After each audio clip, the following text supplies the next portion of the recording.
You know your camera's not live, right? Yes.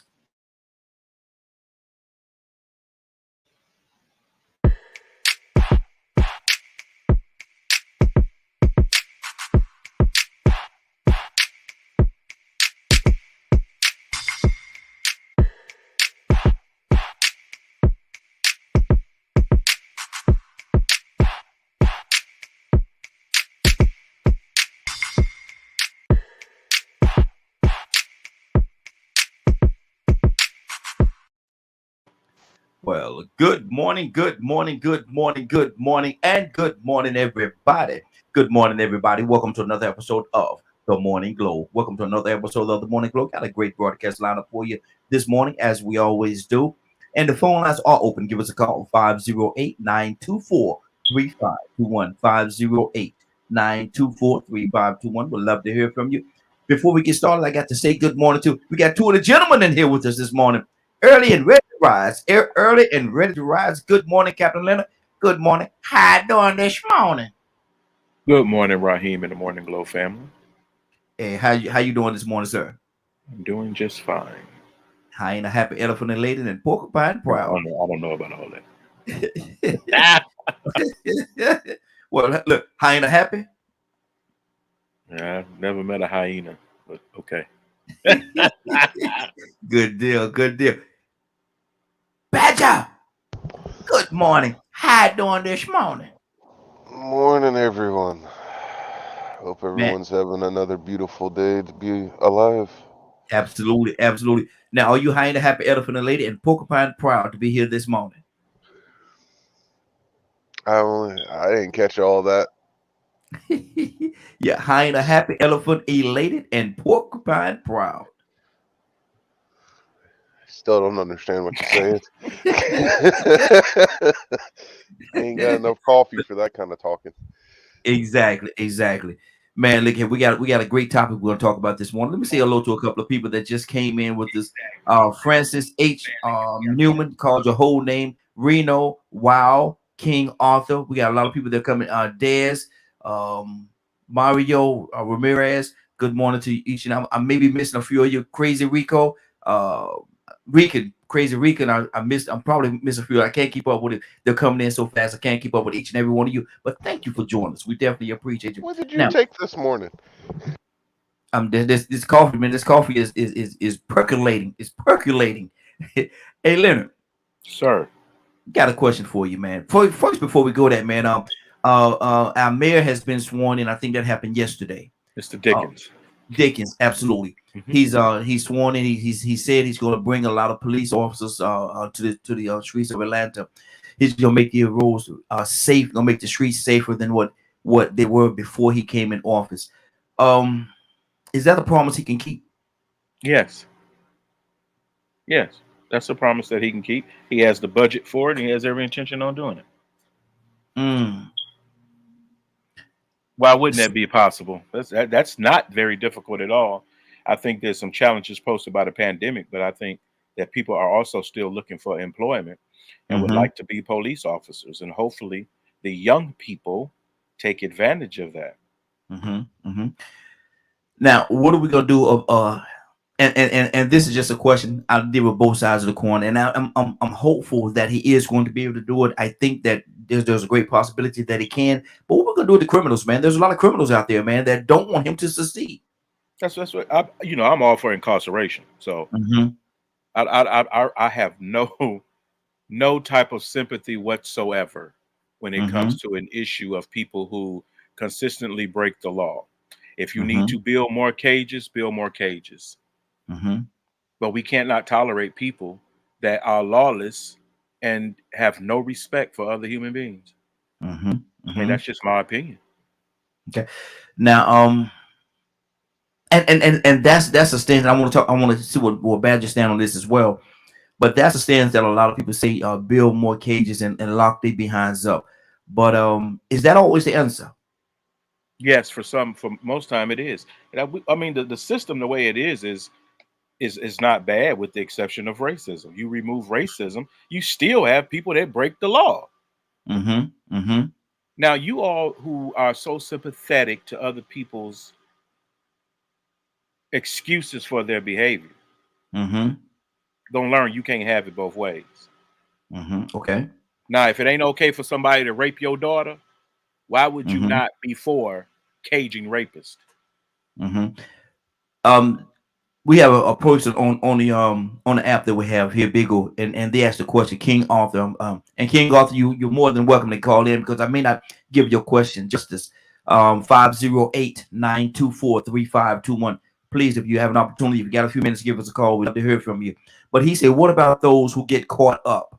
He said, what about those that get caught up? I don't necessarily fully understand what that means, but Leonard, tackle that. What about the ones that kind of get caught up He in? would have to clarify that because Yeah. it's too colloquial in the term that he's using it. He's Mm-hmm. using it, and he's using that word "caught up" as an excuse for behavior. Mm-hmm.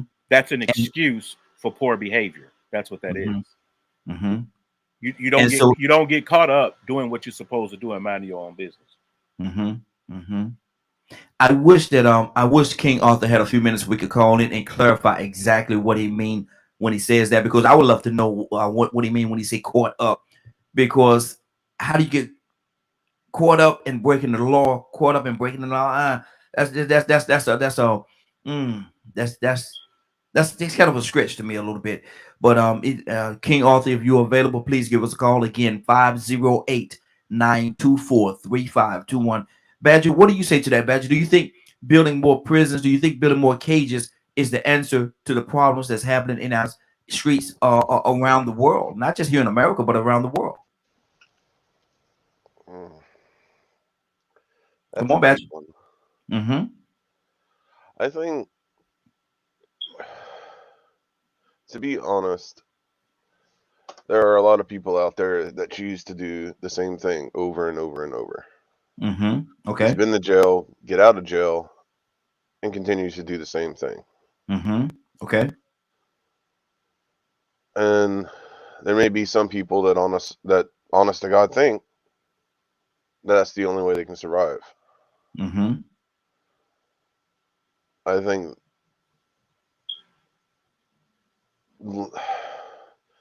adding psychological standpoints to the prison system is something that I think is a must. Mm-hmm. Because a lot of people are making choices based on their environment. Badger, let's stay right there. What do you mean when you say you don't think the prison system, you don't think that that's a must? What exactly does that mean?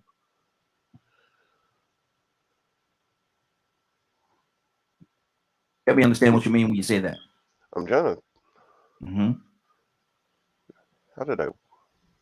Trying to understand the way you worded it. Mm-hmm. Um. Do you think the prison system is a necessity? Yes. Okay. Okay. I think it is. But I think they need to add like psychologists and things like Mm-hmm. that to be there for those that honestly need it Mm-hmm. Okay. and Okay. want it. They realize that they're doing something that they definitely shouldn't be, and give them a chance to reform. But the ones that keep on wanting to do the same old stupid junk, oh, they can stay in there as far as I'm concerned. Mm-hmm. Okay, Leonard, what do you say to that? And would a lot of times the people that really needed the help, the mental help that they may need, sometimes they don't know that they need that help, Leonard. I don't want to make an excuse for them in any kind of way, but sometimes they just don't know that they need help. That's a cop out. What are I you don't know. talking I don't about? know. Are you talking about mentally ill people or Yes. just Yes. evil people? Which one No. are you talking No. about? No. I'm not talking about the evil people. I'm talking about the mental people that has mental illness that don't know that they need help. They need it, and the I don't even want to say the average or the normal person. I don't want to say that, but certain individual will look at them and say, "Man, that's not. You need help, brother. You need Well, it help." depends on what type of help that they need, and that's what's the people around them should help them get help or should point it out to them. If not, I'm sure they're going to act out in a certain way where other people are going to be able to assess that they have some issues. So if you do not go and get that help that you need that is readily available before you do something that winds you in issue with the criminal justice system. Mm-hmm. Trust me, once you get in there, they will have the resources for you. Mm. So it almost, and I got another call. I want to go to that other call as well, but it's almost sounding to me, and I correct me if I'm wrong. It's almost sounding to me that you're saying them being incarcerated could be a good thing for them long Yes, term. incarceration has been a good thing for a lot of people. Mm. Some people need to be forced to sit down. Mm-hmm. Now, Leonard, certain Call conversations. in, please call. Exactly. Please call. Because my thing is that I'm hearing you say that being your freedom being taken away from you, or some people say you giving your freedom away because you chose to make the decision that you make. Some people would walk down that alley. There's so many different alleys here, but being taken away from your family, your friend, their livelihood, and I don't know if that's really a good thing, man. Like my mother used to say, if you really cared about me, you wouldn't wind up in the situation that you wound up in. Hey, there's no excuse. Let me go to my phone now. 816 area code. 816 area code. What's your name? Where you calling from? This is Goddess. Good morning, Goddess. How you doing this morning? Good morning. I gotta ask you the question, sister, and I know where you stand on certain parts of this right here. But do you think incarceration in some situations could be a good thing? If a person has we're talking about a person that has mental illness and they don't know that they need help.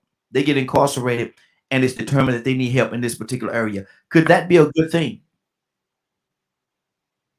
I like to break it down in two separate ways. Okay. Mental illness, you do not get assistance with mental illness while you're incarcerated. Mm-hmm. All it does is it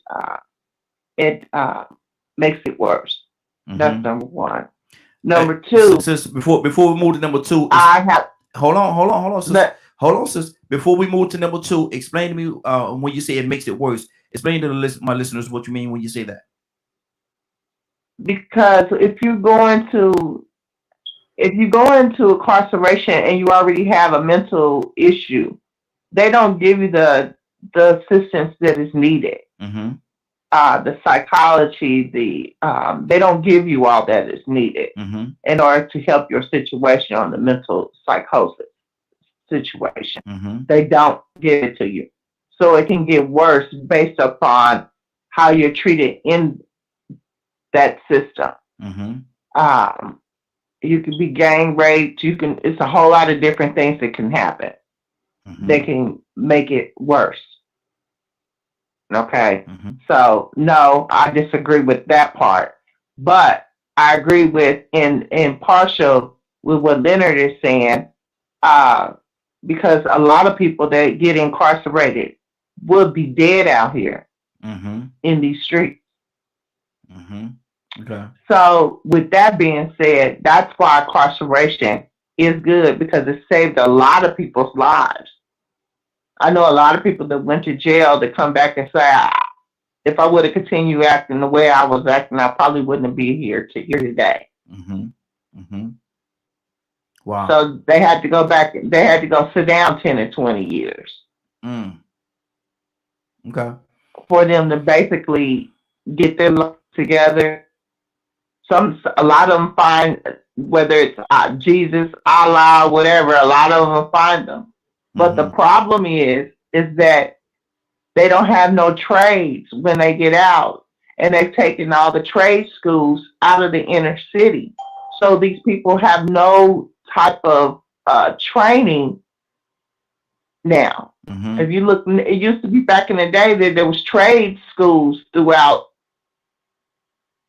all the inner city. So now that they remove the trade schools, nobody wants to get out and go to a McDonald's job. Mm-hmm. And in certain states, getting jobs are even harder. But they're like, hey, at $15 an hour, where if you was a hustler or a drug dealer and you was making an excessive amount of money, most of them are not going to go get a $15 an hour job. Mm-hmm. Mm. Wow. So when they get out, they can't even support their family with $15 an hour. Mm-hmm. Mm-hmm. That's good. That's good.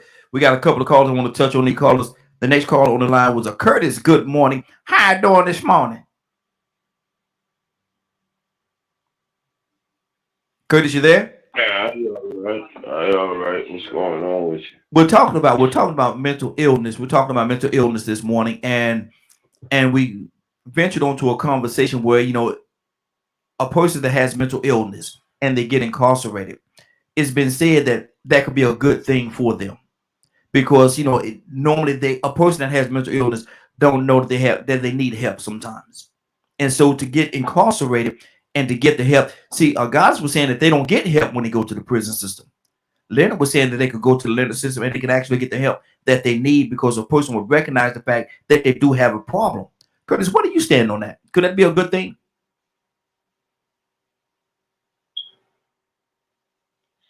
Oh man, nah, I'm gonna stay away from that one right there. Mm-hmm. I'm staying away from that one right there because nah. I mean, the prison system don't care about you that much. Mm-hmm. Really don't. Mm-hmm. It really don't. Because that same mental health person could go to prison and really not be an out of control inmate and never even get picked up. Like it never even get picked up that they need any kind of mental health. That they have any that like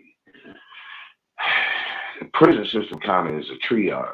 You know what I mean? Like, okay, you treat what's obvious. So if it ain't obvious that this person, like if that person stay under the radar, and don't give up no problems or whatever, yeah, the services is there, but it's not.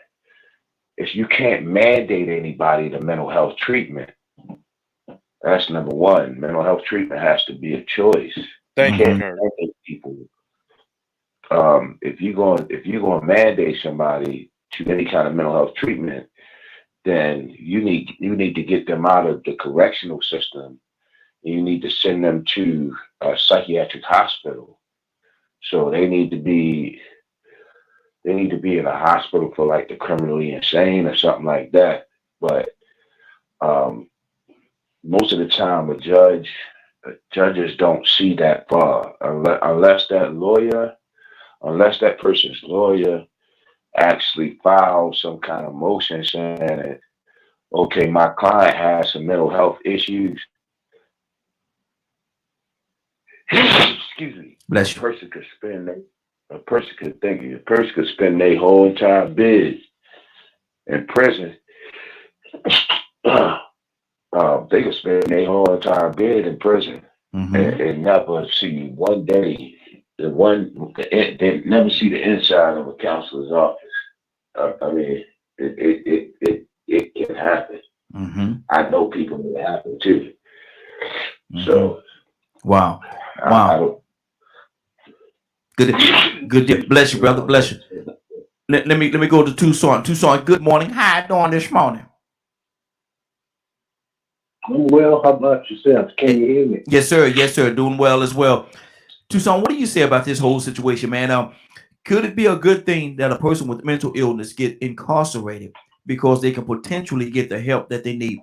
I've heard both sides of the coin, man. Leonard is saying that yes, they get the help that they need, but both Curtis and God are saying to us that I said help is available. Yeah, help is if available. They so desire it. Mm-hmm. But you cannot mandate people go to counseling. But if a person has mental is a person is mentally ill, sometimes they don't know that they need help though. It's not about what they know. Mm-hmm. But if they don't seek the help, or if they, like Curtis said, the attorney don't say that something is not right here. Where's your evaluation? Where's your evaluation? A lot of times there is none. There must be. My thing, I'm gonna tell you why I say this, and I'm talking pretty much from experience because you all know I worked for the Department of Correction for 10 years. I was a correctional officer for 10 years, and I've seen people come in there, man, that you would say, man, something ain't right with this person, but they stay to themselves. They stay to themselves. Because you say that don't mean that they're mentally ill. You can man, look here. I've seen people in the mental illness is not an opinion. I've seen people in that environment that you if you sit back and you watch them and you pay enough attention. I pay attention to everything. Don't always say nothing, but I pay attention to a lot of things, man. And I went to some of the counts. I said, look here, you might want to, talk to this person right here. You might want to, have a conversation with this person right here because something is not right. And they didn't do it. They said, well, right. It depends on what's not right. You're making a lot of assumptions and you putting a lot out there that I'm just saying what I saw, brother. Right. However, if you're not an individual qualified to diagnose mental illness, how did you get to these people who are mentally ill? People could do things that let you know that something ain't right, man. But that doesn't mean that they're mentally ill.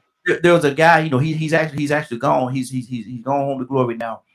I've seen this guy sit there, and I've spoken about him earlier, eating glass and spitting glass at the window at the officers and the nurses and stuff like that.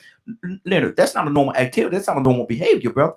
No, but that can be diagnosed as mental illness, but it has to be. Exactly. Just because you're sitting up there doing it, that is the evidence that there may be something wrong. But you didn't start off like that. You just talked about people who for some reason don't know they're mentally ill, committing crimes and getting locked up. Well, that's was they eating glass before they went? Was they eating glass before they went to the? I don't know. My encounter came with them when they became incarcerated. Exactly. So that's all I already incarcerated. But my thing is this right here. A lot of times, this individual didn't think nothing was wrong with him. I almost called his name. I can't do it. He's going home to glory now, so I don't know if it mattered. But he didn't think nothing was wrong with him. I spoke to, as a matter of fact, some of the people that I work with, we still in communication. It's been years ago. We still in communication. And we spoke, me and a couple of people spoke by him about a month and a half ago and said something wasn't right with that dude. And it's obvious, but he didn't think nothing was wrong. He didn't think he needed no help. Later, to eat glass and spit glass at the place. That's why you got the cage. I guess. Tucson, back to you, brother. What's on your heart?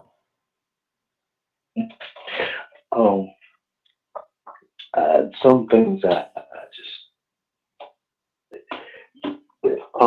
even though it's available, even I can't talk about the pineal system. I can, but I talk about what I do know, and I know it's available.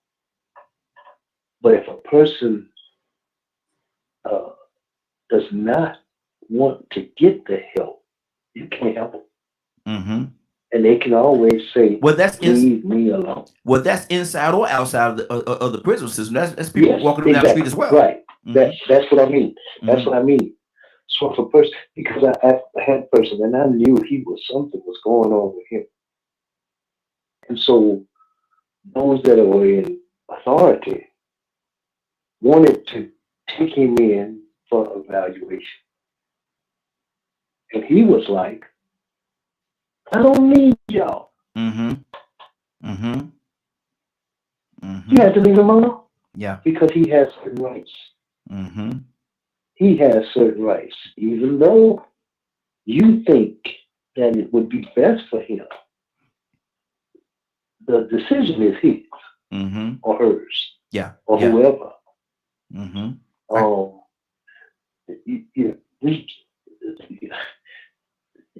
Sometimes the system for some people can be good or bad depending on the person. Okay. Because a mental ill person on the outside with no help is dangerous to not only himself but everybody around him. That's true. But if they do something that will cause them to be stationary, we used to call it a captured audience. Literally, they're a captured audience. You could at least have some kind of way to contain or monitor them to a certain extent. Because even you know, I used to have a fellow. Let me shut up. Used to have a fellow that I knew coming up, and he said, "Man, I need to go back to jail. I need my teeth fixed." Wow. What am I saying about that? They have it available, and it's free, and you paying for it, and you gonna pay for it. Yes, you are. That's the most profitable organization in the world. Incarceration. It's a business that everybody is available, but the ultimate thing is it's everybody individual choice. I had a fellow, man, I knew he was wrapped up, tied up, and things in kufu. And when he got disturbed, and I used to visit the prison, when he got disturbed, because I was able to go in and out, he was in the shower, and you knew they would say, Tucson, something wrong with what you call it. And you know the best thing I had to do is wait till he calmed down, because he wasn't putting that on me, because he was a big dude. Yeah. But what am I going to do? Oh, I'm going to pull up my Bible and speak scriptures to it. And I have my Bible in my mouth. Wow. I'm just saying. Yes, sir. Goddess, what's on your heart? I'm Badger coming to you next. Basically,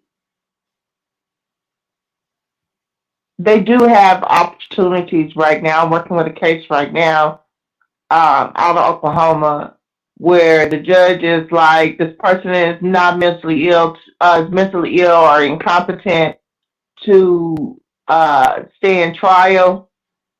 So they have to go stay somewhere in order to get the assistance or help that they need. So, and that includes taking medication, that includes going to therapy, that includes all that. So it is up to the judges in order to make sure people are being assessed. But a lot of attorneys do not do their job, as we do know.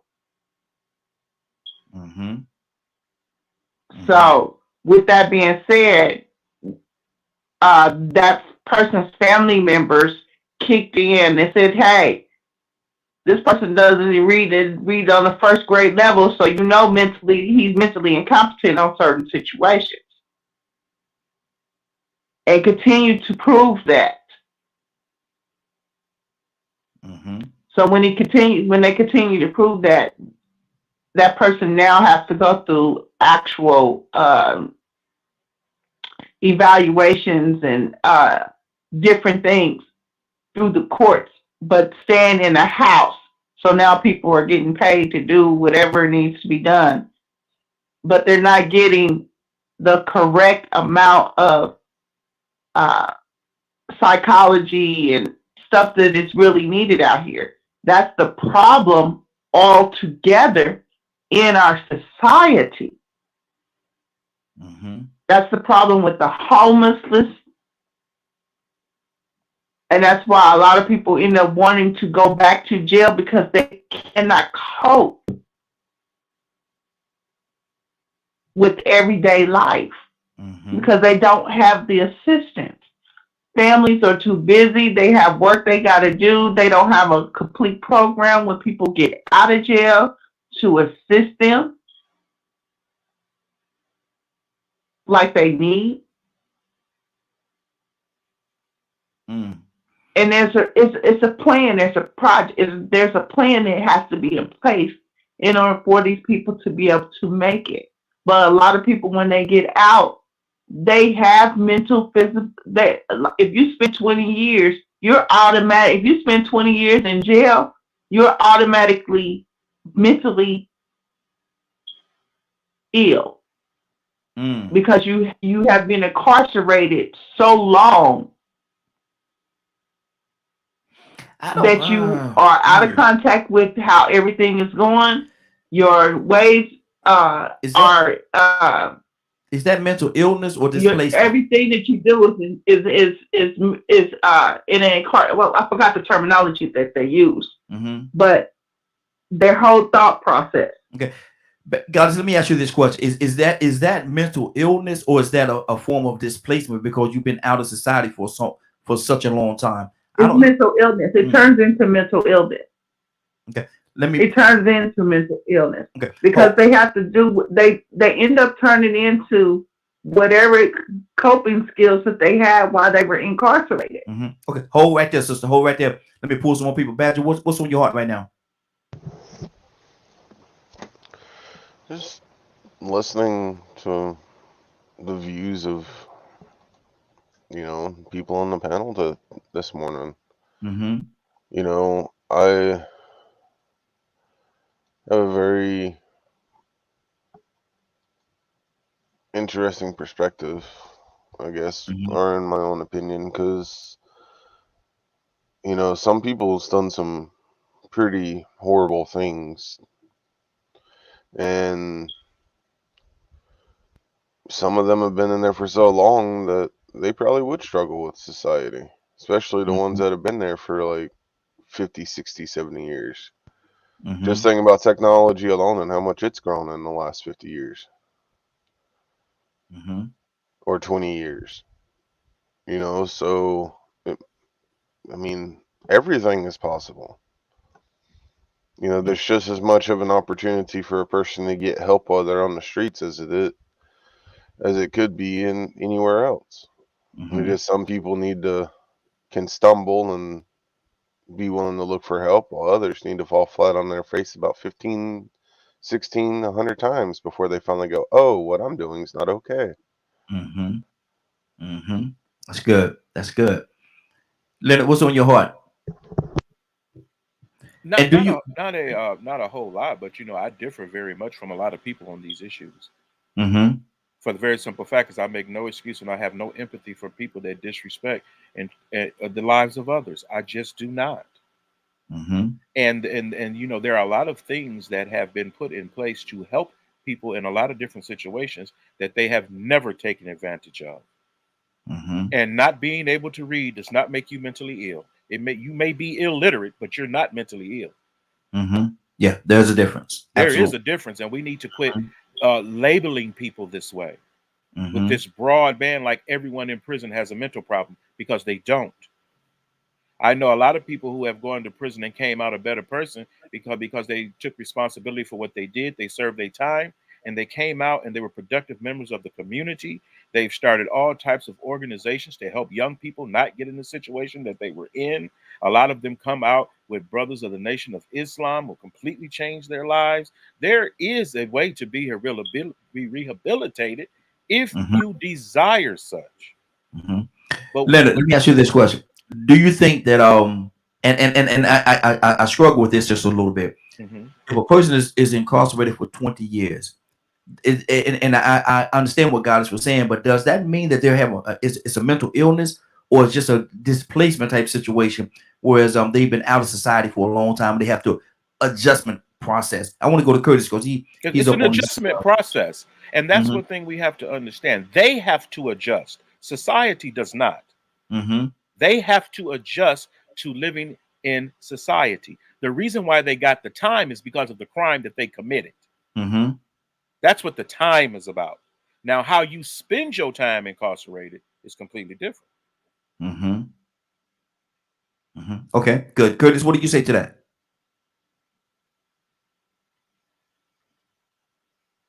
Curtis, are you there? Yeah, I'm right here, bro. Gotta get to the mute button. Okay. Talk to me, brother. What's on your heart? What do I say to what? The part about if a person is incarcerated for 20 years and they get out, is that a form of mental illness, or is that like a displacement type situation where they have to readjust to what has moved past them while they're incarcerated? They got it's both. It's both.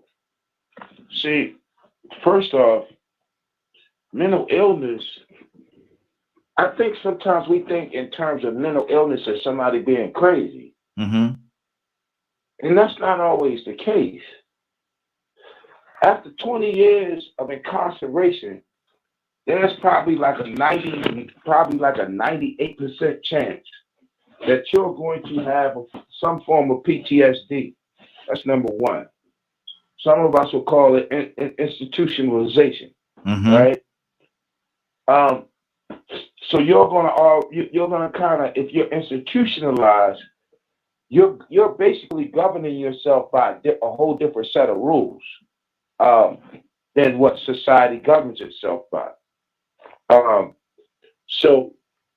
But the truth of the matter is, most guys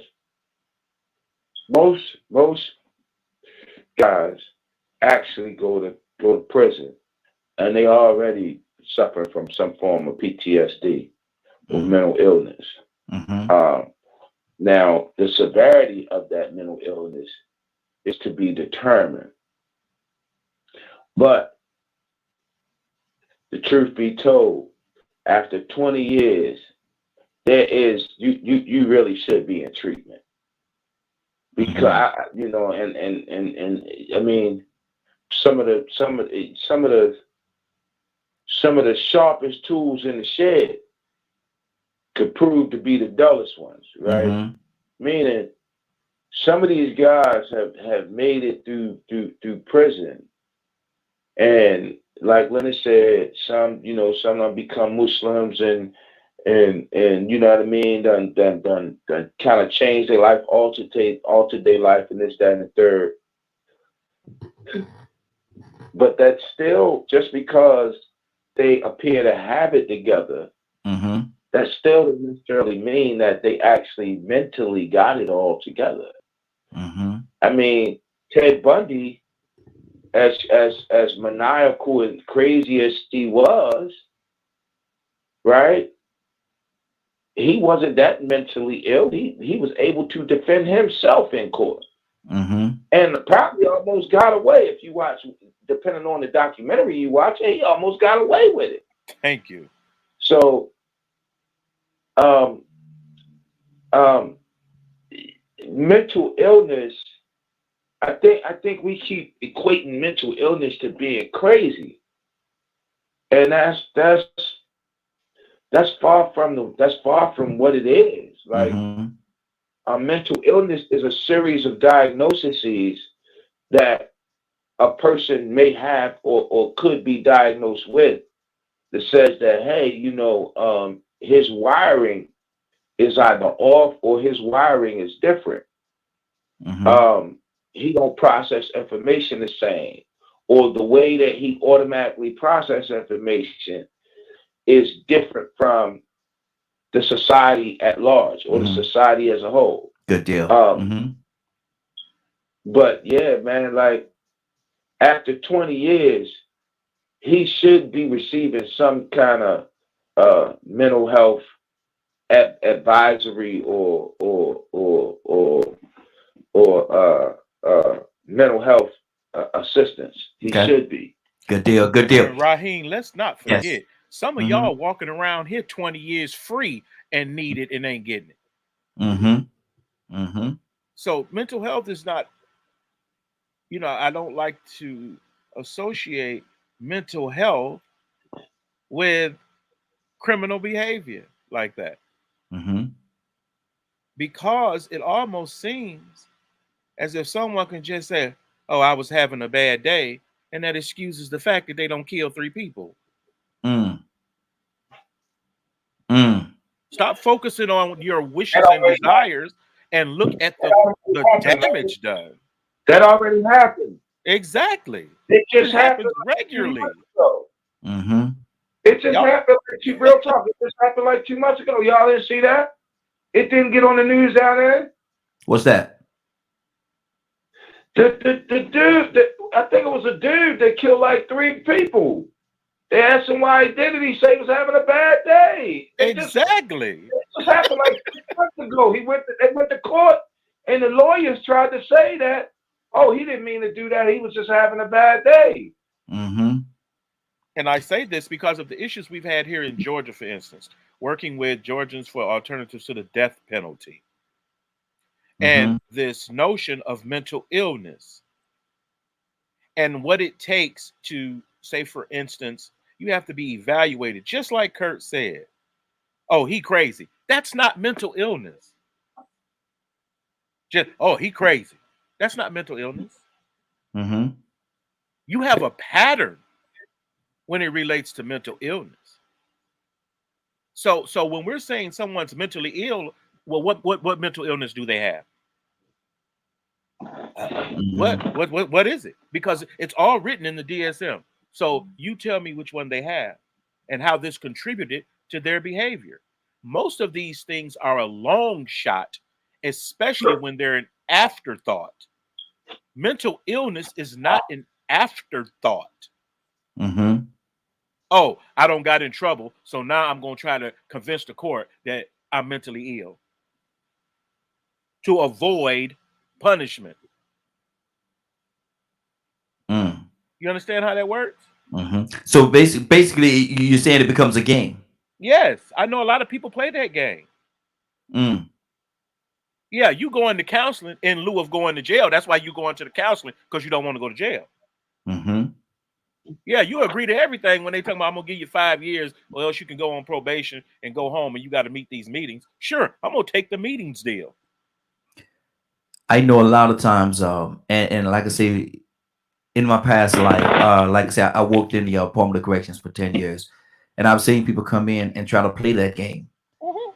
And then they say, and the guys inside, you know, the guys inside that they call inmates, they talk about stuff like this, man. I don't walk through some conversations, man, and it's not funny. I laugh, but it's not funny. But they say that dude, he walk around here trying to play crazy, trying to get out of this charge, trying to play crazy. they gonna give him that medicine. When they bring that medicine, he'll never be the same. Exactly. And so, and they say, look at him right now. But when they put that medicine in him that first time, he's gonna never be the same. And I've seen situations like that happen, man. They get that medicine in a man that throws in whatever you call that stuff they give them. I can't remember the name, but it's been so long ago. But man, it alters everything. Yes. And see, those are the things that we can't overlook. Mm-hmm. Those are the things we can't overlook in our empathy for people. Mm-hmm. We cannot overlook the behavior and the damage. Mm-hmm. And America, you know, I support people definitely who are not guilty and innocent and being treated unjustly and unfairly. Mm-hmm. I don't treat those people the same way I treat those people who have willfully committed crimes in our community. Mm-hmm. I can, and again, I can understand exactly where you're coming from. Some will listen to you and say that that's real harsh. It's a real harsh reality. But is it reality? Is it reality? Tucson, what's on your heart, brother?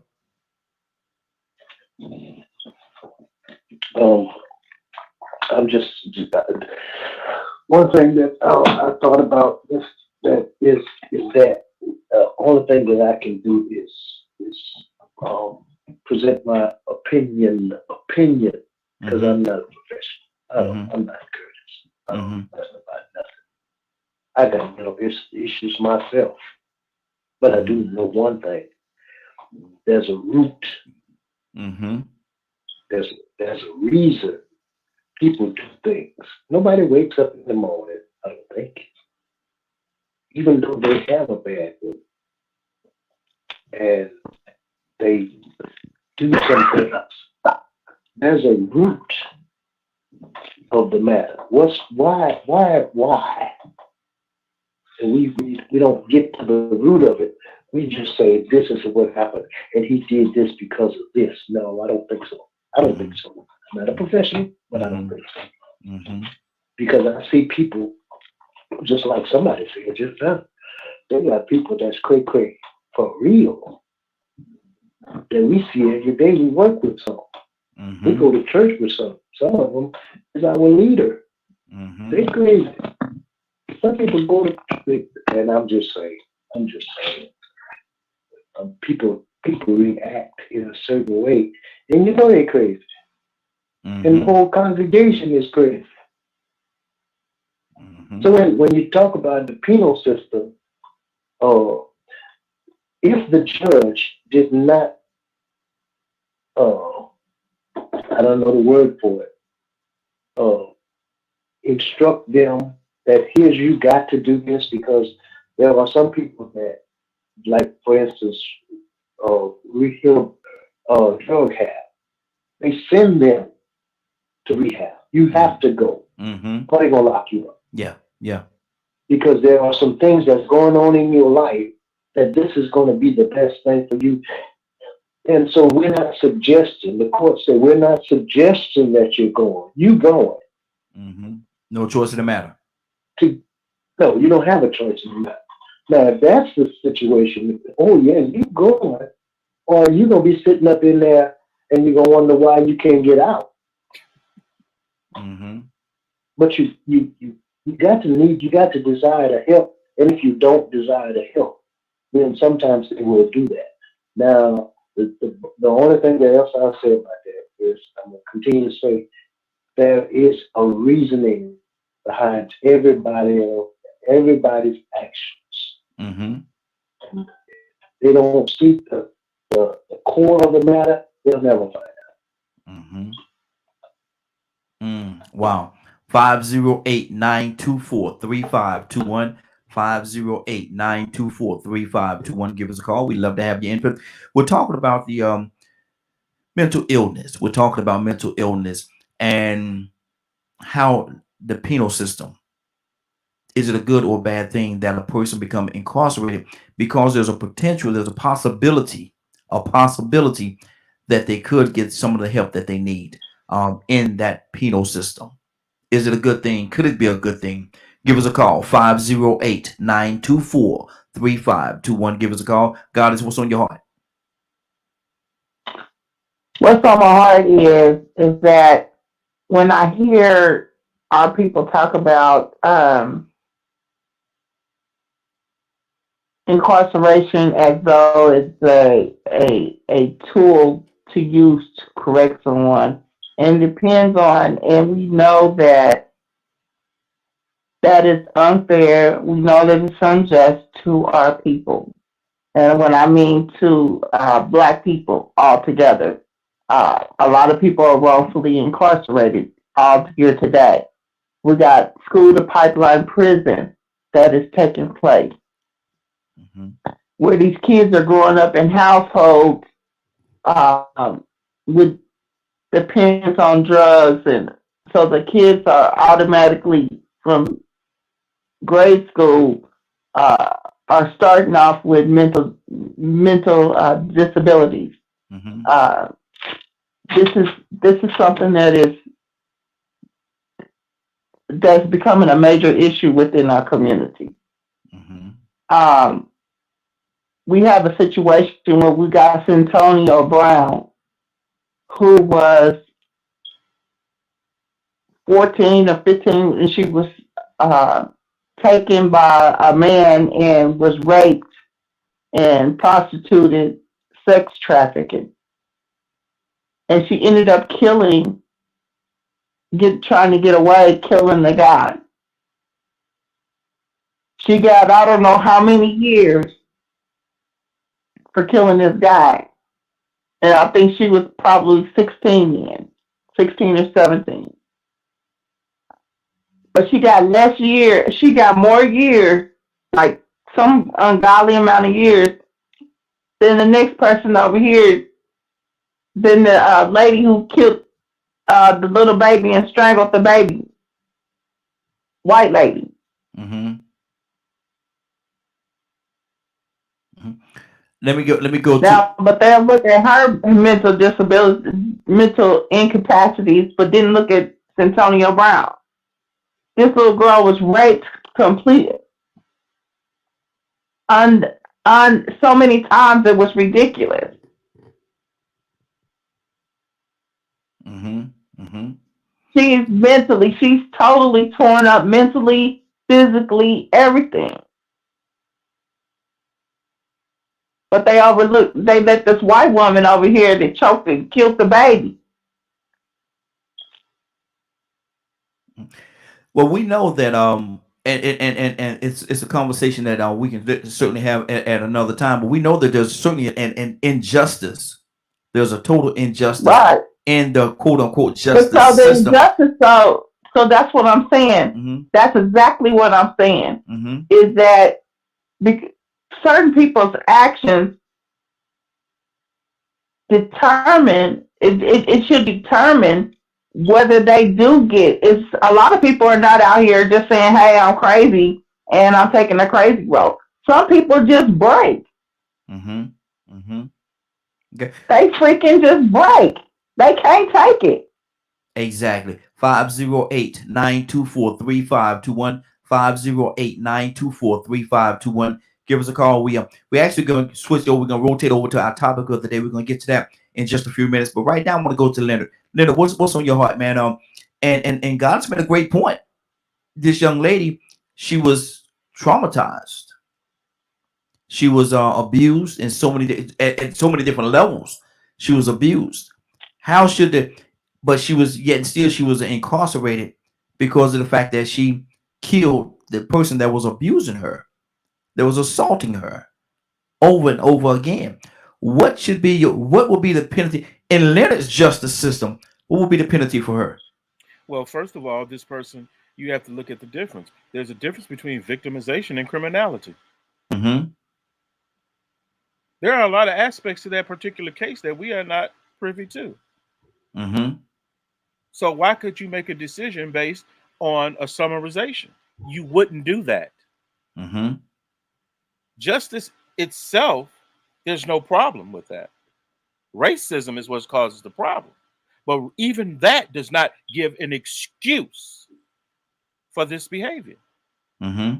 It's not that you let people I go or get disagree. away with it. 14, Hold on, 15 Just make years sure old and you're you're grown ass applying men. it Trying to have across sex the Goddess, same hold just way. to on. be killed. Because I one, don't care. what has happened is you find out that it changes when it's you.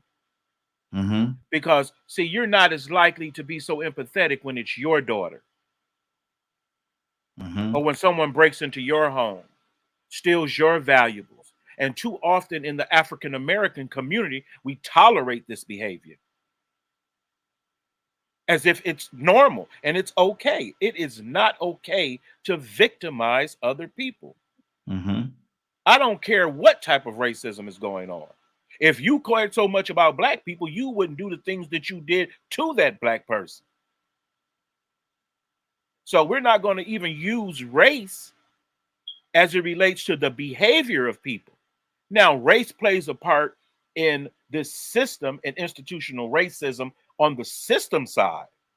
Mm-hmm. But this is a behavior side conversation. So you have to address behavior, Mm-hmm. not the system. Okay. Now, should she have been? Hold on, Should she have been? Should she have been? Ryan. Should she have been incarcerated? I'll come to you, Curtis. Hold on. I cannot say whether or not she should have been incarcerated because Mm-hmm. I don't know that particular case. I don't know what happened. I know that she was a young person, but I also know that young girls are just as culpable of prostitution as being involved in the sex trade that they participate in. Mm. So Wow. I need a whole lot more facts before Mm-hmm. I'm pulled in from an empathetic point of view. Mm. I just Curtis. want facts. Mm-hmm. Curtis wanted to say something. What's on your heart, Curtis? Curtis. Well, I understand what Leonard is saying, but I also, in my personal opinion, Leonard, you're being a little too harsh, man. Like real talk, I because can be we know harsher. that girl case. I know exactly what case she's talking about, and even because you are a man of law, because you are a man of law, even if it was a prostitutional situation, that still does not give anybody the right to rape, pillage, and or completely, I just completely like that man. He almost killed that girl. That girl killed that man solely because her life was in danger. But what is obvious to me in this day and time in America, what has become obvious to me, now I don't know about anybody else, but to me, what has become obvious is the DSM is pulled out when it's one of them who committed the murder. If it's one of us, ain't no DSM pulled out street law is then brought about. So, but I get what Brother Leonard is saying. Leonard is saying, look, before we go deeply into that, I'd like to see the facts. Well, the facts was that they couldn't tell if it was if she was prostituting or no. But the facts was that he raped her, he pillaged her, he almost was going basically just human traffic her. And she got tired of it. She was trying to escape. He kept beating her up, stuff like that. So then she just eventually got hold of a weapon, one of his weapons, and she murdered him. That was the whole case. They never even checked her mental health. They never even evaluated her from the perspective of mental health. But soon as one of theirs commits something, we find out how tortured mentally they was. We find out how, Billy Bob, his daddy had been raping him for the last 10 years. There's an effort made. That's where you guys have heard me talk several times about opportunity, about real genuine opportunity, about being left out in so many words. Like, hold on, if the genuine opportunity has not been presented to me, then don't try and act like you gave me a chance, because you didn't. So, like, if we pay attention over the last, it's been like this for a long time. That's how Ted Bundy was able to kill as many as he killed. That's how that dude, the white kid with the glasses, the older guy that was the bishop in the church or something like that. That's how he was able to kill as many as he killed. Over time, if we look back over the last 10 or 20 years, it's been happening. Everything that side of the world has done has been condoned through some form of mental illness. Everything that we have done has always just automatically been condoned as thuggery. We don't get the option of having a mental health diagnosis. We don't get that option. Okay. And again, I'm hearing, and again, what I'm hearing is there's a total injustice in the justice system. Without a doubt. Without a doubt. We all know that. Are we talking about the justice system? Listen, man. Or the psychology of criminal behavior? That tells them that you sentence both black folk differently from you sentence white folk. Why you think them boys did that spoof on YouTube where they had the white girl, and I want to say it was a spoof because I don't want to believe that it was true, but it was a white girl up for trial, and the judge told her, "We're going to sentence you as if your name is Hadeja. And you are 225 pound, 5'6" black girl." And the girl mama and daddy break out in the court crying. She start crying. We are sentenced different. Absolutely, Raheem. Good day. Let me go to my phone line. We got another caller from the let me see the area code here. 240. What's your name? Where you calling from? This is Monique. I just got in, so I'm kind of like listening to the subject right now. Okay, when we come back to you. Yeah, what is it? What's the subject? Well, right now we're talking about mental illness, and how a person, if they're mentally ill, it could be a good thing that they become incarcerated because they'll be afforded the help that they need. How do you feel about that?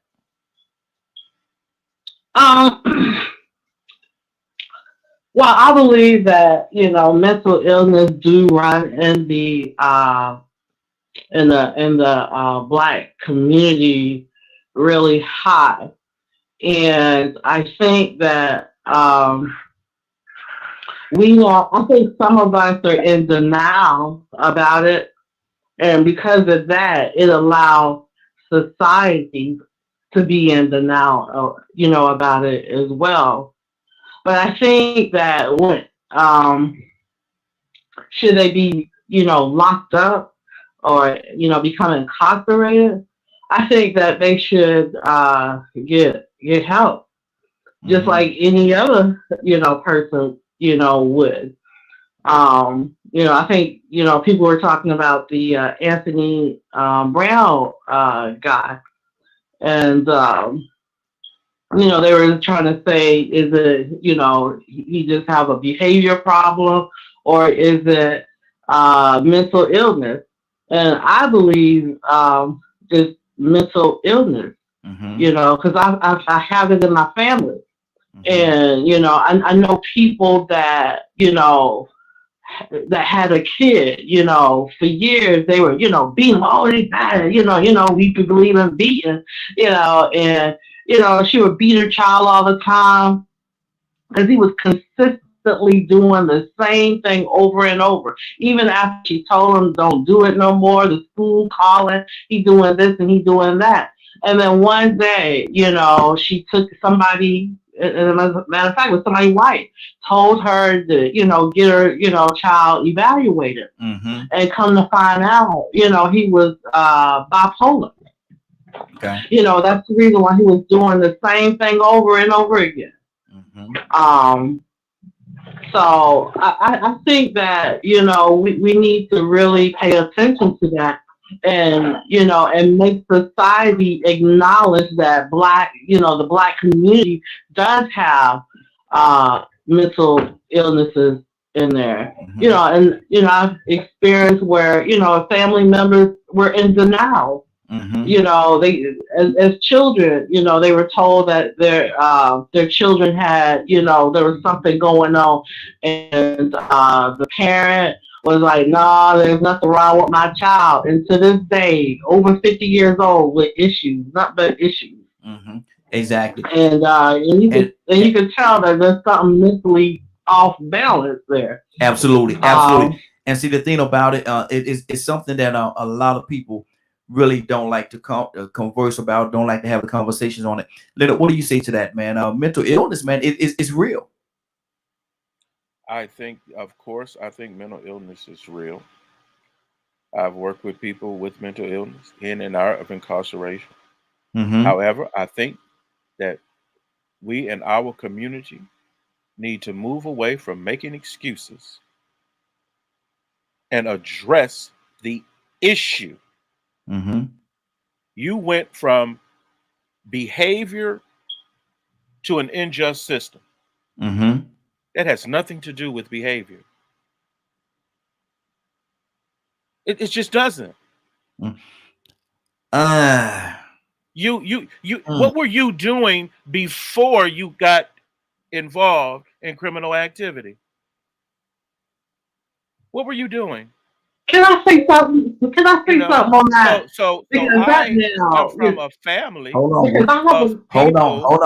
We'll come back to you. From a family of people that I know I don't know. Maybe you all are not around these type of people. But I'm from the hood. I know what people do. And too often you turn a blind eye to it and just chalk it up. Well, they'll be all. No, they won't be all right. No, they won't be all right. What's sad is the fact that if you indigent and you receiving any type of social services, guess what it comes with? Counseling. Okay. Somebody wanted to say something just in, and Badger, he said he wanted to say something as well. So Badger, I'm gonna come to you next. Who was that one? Was that you, Monique? Yes. So right now, my mom is going through that with one of her kids, where she's 16, and from the age, all of a sudden at the age of 13, she started running away, and so we were, take her to the place where they'll diagnose you, and but she just kept running away, running away all the way up from 13 to 16, ended up getting pregnant, got a kid now.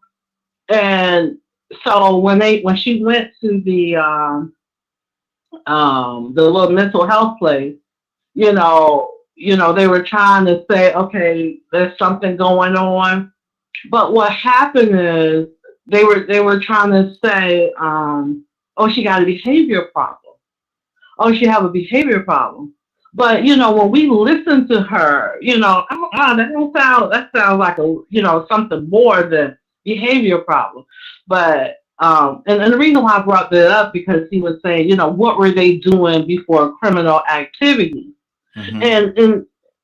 And part of me almost feel like even though right now she's in a group home, we had to put her in a group home. Mm-hmm. She runs away from the group home. So part of me almost feel like this is the beginning stages of what could possibly happen because they can't diagnose her. And and when I was reading up on all these different types of mental illnesses, and I think there's one of them where it's hard to diagnose because a lot of it plays a part on how you act, you know, and then it's hard to treat because it is a behavior problem. I can't think of the name of it, but I was trying to, tell the people maybe she got this right here. I mean, they got her on medication now, but once she turned 18, she might not even, decide to, take that. Mm-hmm. So I think that there were signs of it prior to the criminal activity. I just think that people just chucked it off as behavior problems. Okay, yeah, absolutely, and a lot of time people do that. They again, people don't want to deal with it. Hold on, Kurt. Let me go to Badger, and I'll come right back to you. I say I was gonna go to Badger next. Badger, what's on your heart? As far as mental health stuff goes, it's probably one of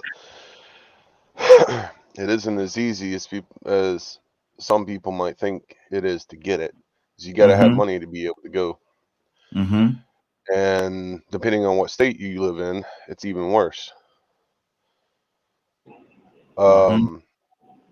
Like the state of Texas, for a good example.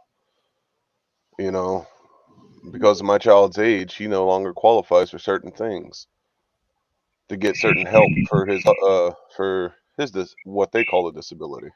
Mm-hmm. So this isn't something that's just particular to one. It's across the board.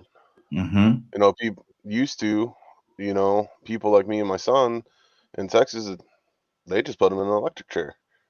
Wow. They didn't try to help him. They'd rather just kill them off because they were different. Mm-hmm. So, and it didn't matter who or what you were. The fact of the matter was you're different. Your brain functions differently. Mm-hmm. Why should we waste the money on you? So me and my counselor talk about it all the time. Matter of fact, that I couldn't do one of my counseling appointments because I have Medicare, and because Mm-hmm. the head psychologist was not in the office, we had to change my appointment time to another day.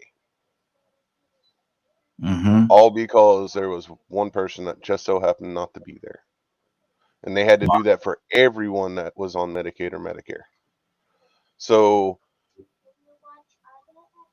I'm trying not to get up on the soapbox because I'm very passionate about this because I'm a huge advocate for this stuff and try to fight. I'm involved with parent groups. Matter of fact, there is a group of people that do their best to help parents with disabled kids. Mm-hmm. And literally it said, if you know anyone that's thinking about moving to Texas, let us talk to them first so we can talk them out of it. Wow. Because of how bad the system is here in Texas. So there's a lot of stuff that goes on when it comes to mental health. It isn't just, yes, there's people out there. You have the community. You have at home the parents and the kids. So the parents do the best they can to take care of their children. And then if the children just so happens to have a mental difference, then they got to fight and figure out if they can afford to be able to take them to counseling. And most counselors across most of America, if you look at the average, I think it's like On a sliding scale, it ranges from like 0 maybe up to 50, and then it starts going up from there, even with your copays and things like that with the insurance. So if you look at the cost for mental health and the people that there's people, in my opinion, that need it way more than me and my son do, that are out here working day-to-day jobs that even I'm going, I really hope they don't snap and they end up taking a whole bunch of people out, because they're pretty messed up. And a lot of times there's trauma, there's misdirections, there's all kinds of things that are going on in our communities that a lot of people seem to be somewhat aware of, but it almost seems like it's taboo to really dive deep into these problems. Wow. So basically what I'm hearing you say is people are just dealing with the surface of it. They're not getting deep into it and dealing with the issues that's really gonna make the difference.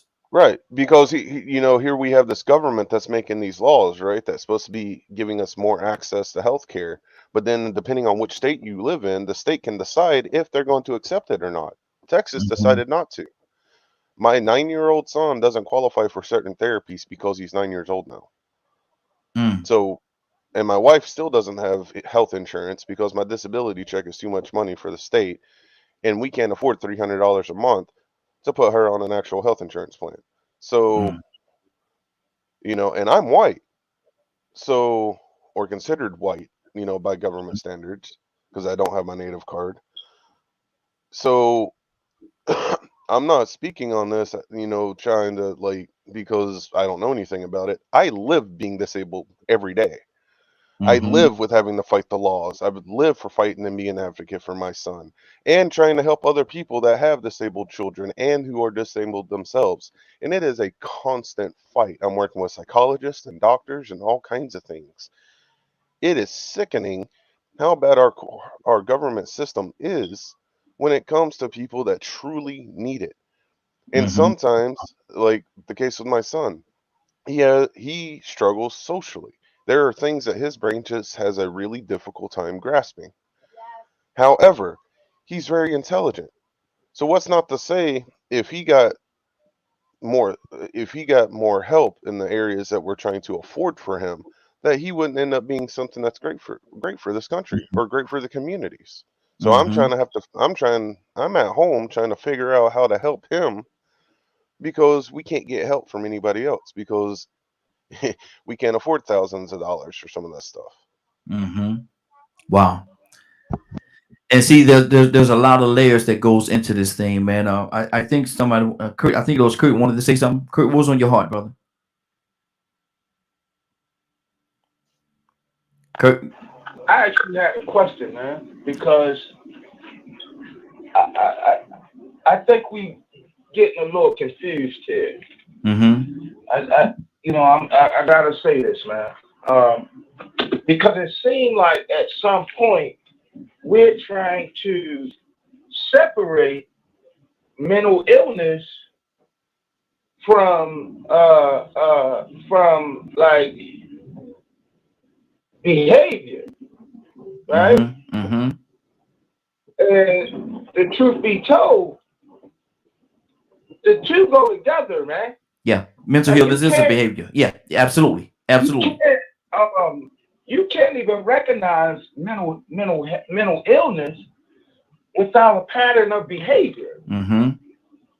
A given person must have a pattern of behavior. Even in a person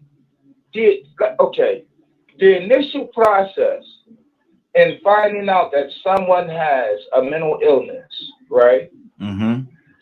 If this is in my professional opinion, right? And I could be wrong.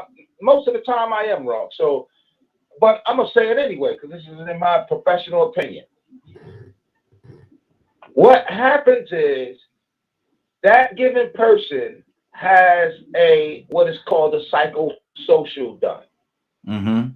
Upon completion of that psychosocial, that therapist, counselor, and/or caseworker can kind of look at that person's answers. If that person has been open and honest during that psychosocial, you can look at that person's answers and kind of gauge from the perspective of preemptive or preventative. You can look at their answers and kind of tell, oh well, hold on, this is something that's been in the family.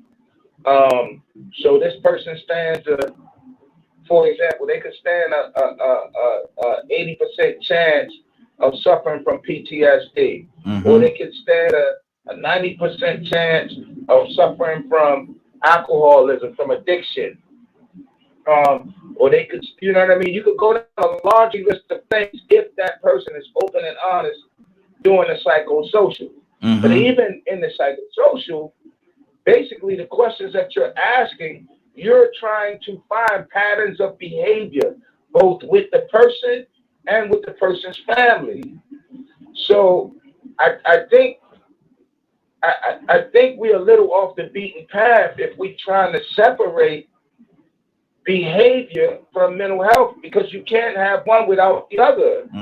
I agree with that. I agree. What do you? I really need to jump in here.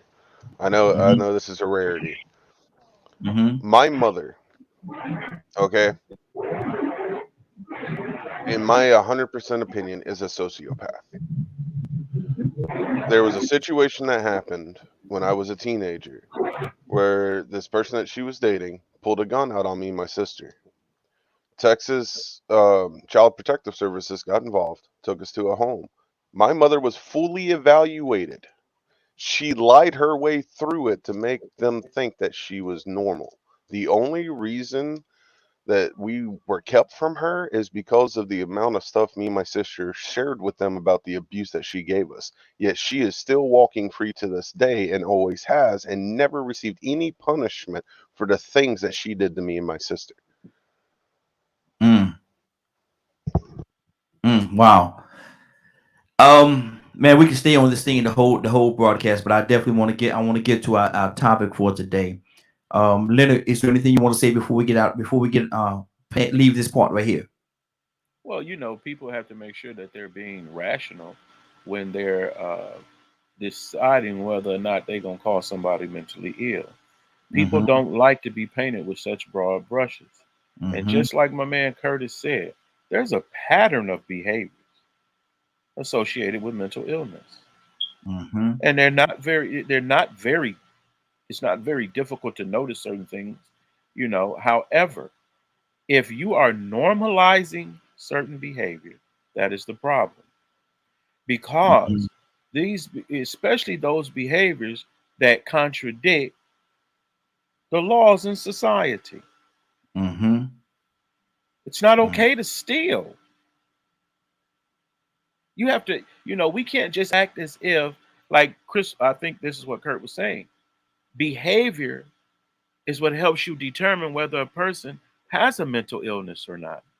And then when you go in deeper and you do a diagnostic, you find out, okay, what could be contributing to the behavior.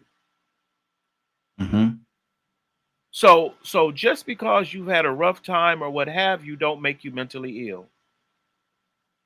You may have some behaviors and some fears and some anxieties related, and the effect that this has on your ability to function is what the issue is. Public administration has nothing to do with behavior. You got to separate that conversation. You can't jump from how a person is acting to an incorrupt system. That's good. That fails to address the whole issue of mental illness and these behaviors. We should have been talking about behaviors and how people act an hour ago, not about what the system does. We don't talk about unfair representation. We don't talk about the various political aspects in various states as it relates to providing care for its citizens, all types of things, which are separate conversations. That's not how you solve the problem. Things may have happened to you, but they may not be causal for why you're behaving the way you're behaving.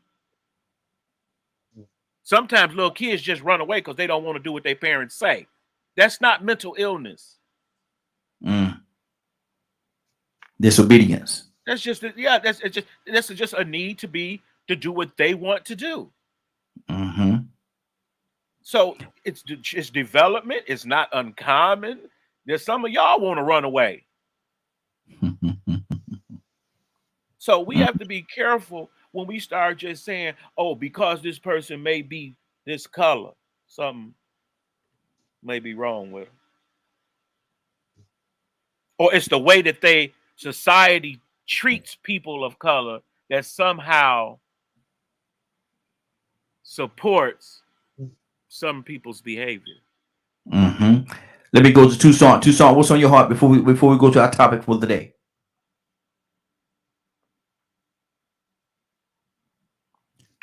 No, I'm just basically listening on this one because one thing that I did hear, and Badger kind of cleared that up.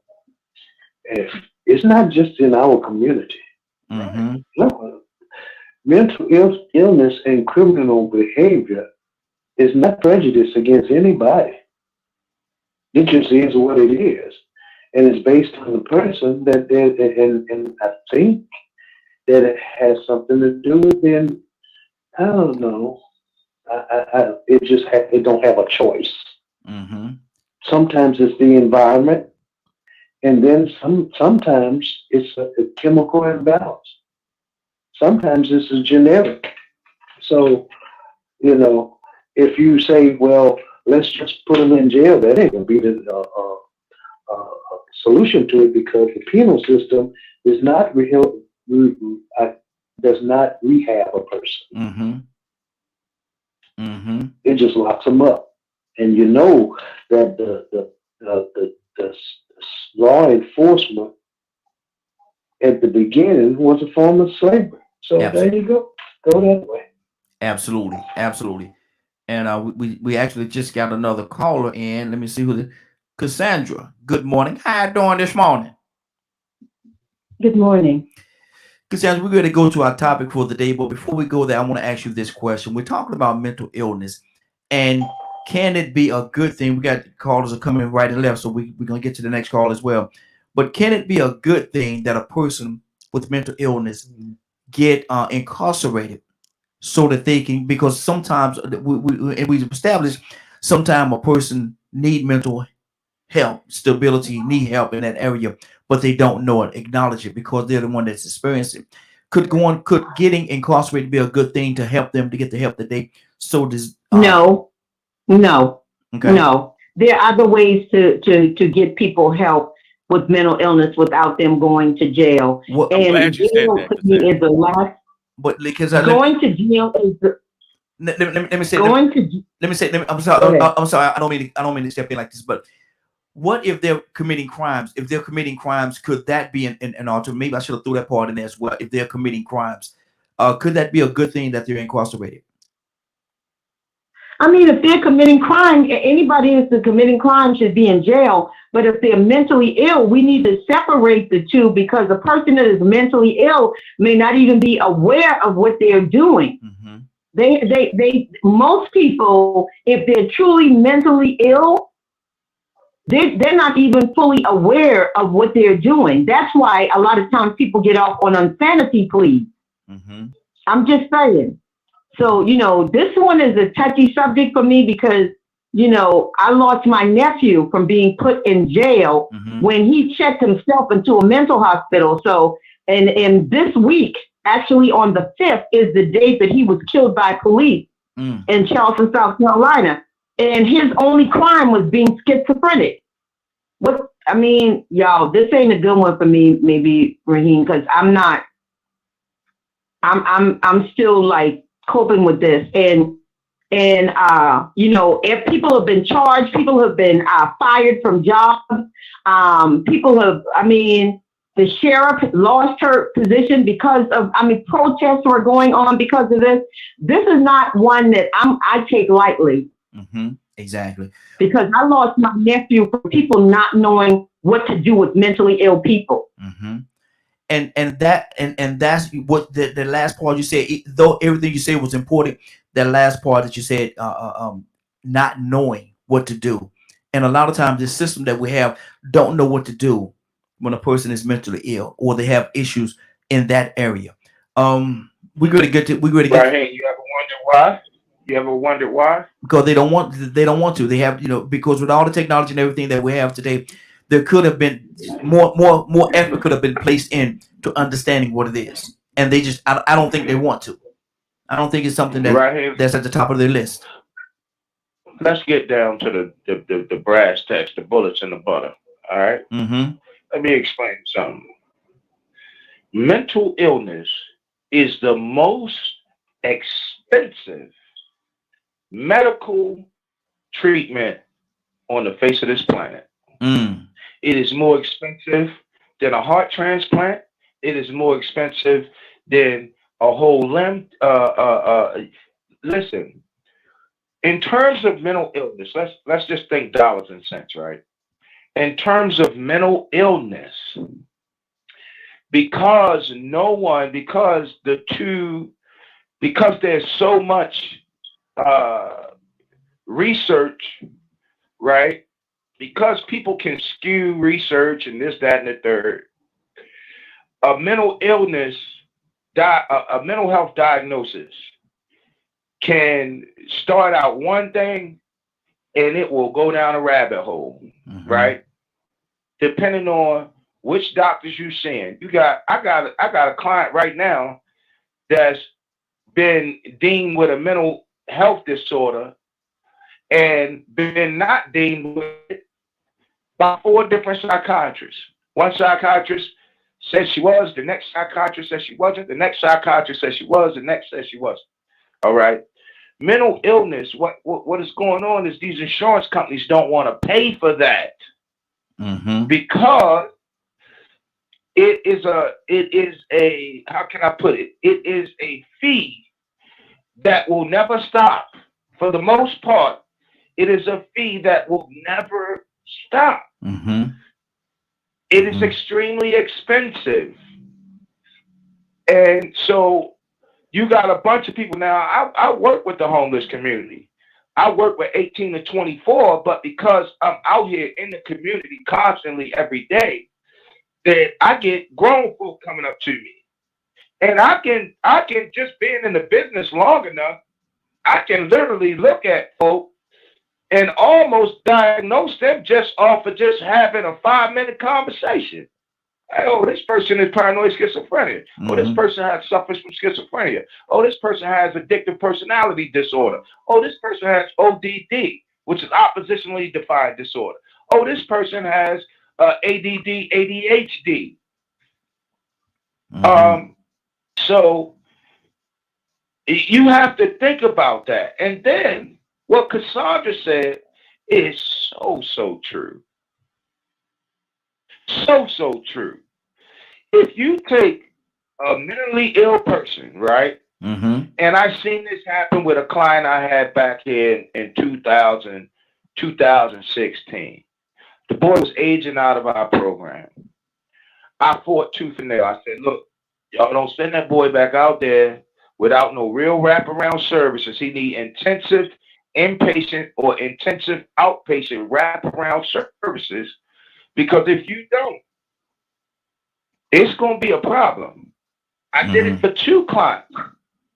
One client, they're now investigating that he was possibly not only a serial killer, but a serial rapist. You would have never known it. You would have never known it. This kid, you would have known that he was extremely aggressive when he decided to get aggressive, but you couldn't tell when those moments was going to happen. Wow. Another kid was what we used to call mental retarded, that to put him in a prison system, the inmates who got a little bit of sense, they was going to exploit him anyway. Because he did not have the cognitive capacity to actually function on his own in a society that is constantly moving and shaking. Wow. So I get what Cassandra's saying, and most of the time, the police department, in all reality, police are not trained in any kind of way, shape, form, or fashion to deal with the mentally challenged. They are not trained to do that. Mm-hmm. Good deal. No police department in America has that kind of training. Absolutely. Absolutely. Listen, we're going to move over to our topic for today. We're going to move over to our topic for today. And Leonard, we're going to start this thing off with you, man. And this is for everybody that's listening. This is an old football term. This is ain't going to necessarily say an old football term. It's a football term. And people that watch the sport of football would know exactly what it is that I'm talking about. 4th and 2. And we equating this toward life, not necessarily for football terms. It's a football term, but we equating it to life. But 4th and 2, what are you going to do? It's the fourth and 2, Leonard, in life. What are you going to do? I'm always going for it. Mm. I'm always going for it. Why not? Mm-hmm. Why not? Because you worried about something else? Mm. Because you worried about something else? Does it matter at what point in the game we in? 42nd, 3rd, You said 4th and 2. 4th and 2. I'm yes, going sir. for it. Mm-hmm. Period. That's just the type of guy I am. Mm. I'm going for it every single time. So it doesn't matter. And I understand what you're saying, and I'm not trying to change your mind here. I'm just wanting to keep with it. Does it matter what the opposition is? No, because it's not based on you. It's based on me.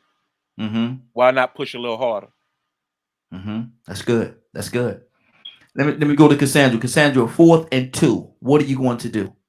4th down. You either gonna make it or you got to give that ball up. 4th and 2 in life. What are you gonna do? I mean, with my life, I'm going for it, and that's the only way that I've survived this long through a lot of the things that I've been through. I push through. I don't care what. My friends several times over the years have asked me, "How is it that you just don't lay down and die or give up?" Because I don't really truly understand it. All I know is that God did not put that in me to just give up. I don't care. When they told me I was going to die, like 3 different times, it was like, God, what do you say? And God said, you're going to live. And all I needed was God to say, you're going to live. And I was on and popping. I didn't care what they said. Get your house in order. They told me one time to go ahead and get my house in order. Mm-hmm. Literally. Mm. And I was like, baby, it ain't happening like that because God already told me I'm going to live. Yeah. And so I'm going to live. I'm going to fight through this. So I'm a fighter. I'm a warrior. Mm-hmm. Badger, 4th and 2. What are you going to do? Man, I live that every day. I mean, I'm that big old tight end that just walks through the line no matter how much is on him. Mm-hmm. I like that, Badger. That was good. I mean, when I was in high school, that's what I played, was tight end. Mm-hmm. So, like, I caught that reference when you put it up there, and I'm like, this is gonna be fun. Mm-hmm. You know, but I played Iron Man. I played tight end on offense and defense, and you know, it's not just about being physically strong. It's being mentally. It's being mentally strong. Mm-hmm. Because the moment you think you're defeated, you might as well say that you are, in my opinion. Mm-hmm. Mm-hmm. That's the worst time, in my opinion, to say that I'm done, I give up. You know, and there's been a few times where I've made that comment myself. You know, being so overwhelmed with what's going on and the struggles of everyday life, dealing with what we deal with at my house. But then then I'll see my wife smile and my kids playing, and I'm like, oh, time to put on them pads. I got to run through this line real quick. Mm-hmm. You know, so it's a mindset. And I do feel that there are too many people that weren't either taught that mindset or even know that mindset exists. Mm-hmm. That's good. That's good. Kurt, 4th and 2. What are you going to do? Raheem, you know better than to ask me that, man. I wish that I knew then what I know now in terms of life, because no, I'm not going for it automatically. I am a strong and fervent believer that a lot of the things that has happened in our society, not just the black folk, but to white folk, Oriental folk, I mean Asian folk, the whole nine. A lot has happened because we have continuously made uninformed decisions. So see, a lot of things will go into me making that choice to go for it. Now, don't get it wrong. If I got a running back in my life that's like beast mode, yeah, I'm going for it. If I know that there's things that I have to evaluate, if I know that this team right here, they defense, they front four, and one of their linebackers truly suck, I'm going for it.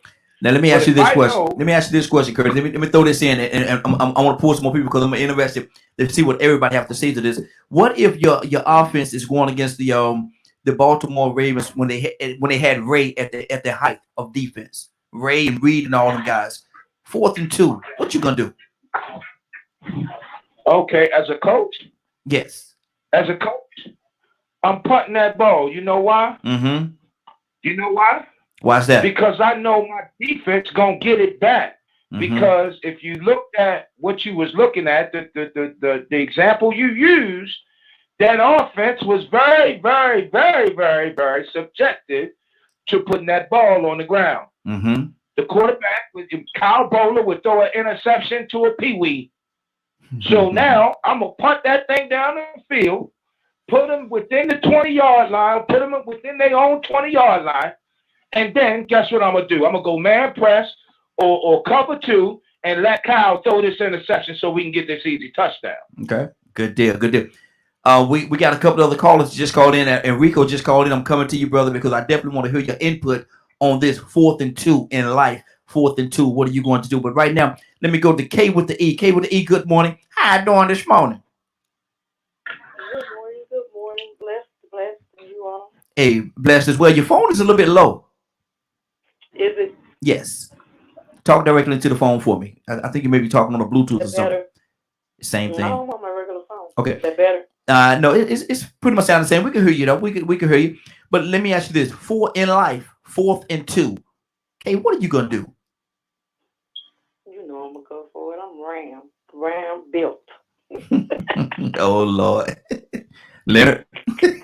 Hey, I'm with Miss K on most things anyway. Yeah, I'm down with what Miss K talking about. That's what I'm talking about. There you go. So she ramped up. Go for it. Okay. I'm gonna go for it. It's just in me. I was built that way. Now, so basically, when you say you ramped up and you're gonna go for it, it doesn't matter what the defense is or what the opposition is. It doesn't matter. No, it ain't supposed to matter. Why should it matter? Okay. If that's the case, I ain't got no business in the game. Okay. Good deal. Goddess, what do you say to that now? Same situation, 4th and 2. What are you gonna do? Well, when you get to a certain age and you get to certain points in life and you achieved and you acquired and some things you run for it and you go for it, and some situations you don't. You sit back and you look at the situation and you assess it. So all things you don't have to go for. Some things you just sit back and wait. Okay. That's good. Rico, good morning. How you doing this morning? I can't complain. Congratulations and grand rising, everybody. Hey, congratulations to you as well, brother. Gotta ask you the question though, man. We talking football term, but it's dealing with life. 4th and 2. Rico, what you gonna do? I'm gonna still take the same outlook that I would in a football game. It depends on my position in the field, on the field. On my position in life. See, if I'm on my own 8-yard line and it's in the first quarter, I ain't gonna be stubborn. See, that's the difference between a fan and a player and a coach. The coach got to be the one to make the good decisions. If it's in the first quarter, then I ain't going for it on 4th and 2 on my only 8-yard line. I might not even go for it on 4th and 2 on 8-yard line because I know I still got enough time to go. It just ain't room to make mistakes, so I could take the safe route. I could kick the field goal. You know what I'm saying? If I'm on my own, they like a punt and do like Curtis said, put my defense on the field, and then maybe I can put myself in better position or get a turnover. Right. But see, I gotta look at my position on the field because I can be so stubborn and so gung ho, just wanting to go for it all the time, that I actually put myself in worse position. Actually, I might put my defense in a bad position because I went for it on 4th and 2 on my 8. Now they mad. Beginning of the game, they giving up touchdown right off the top because every time we get on our own 20, we going for it. Ole Miss did it against Alabama.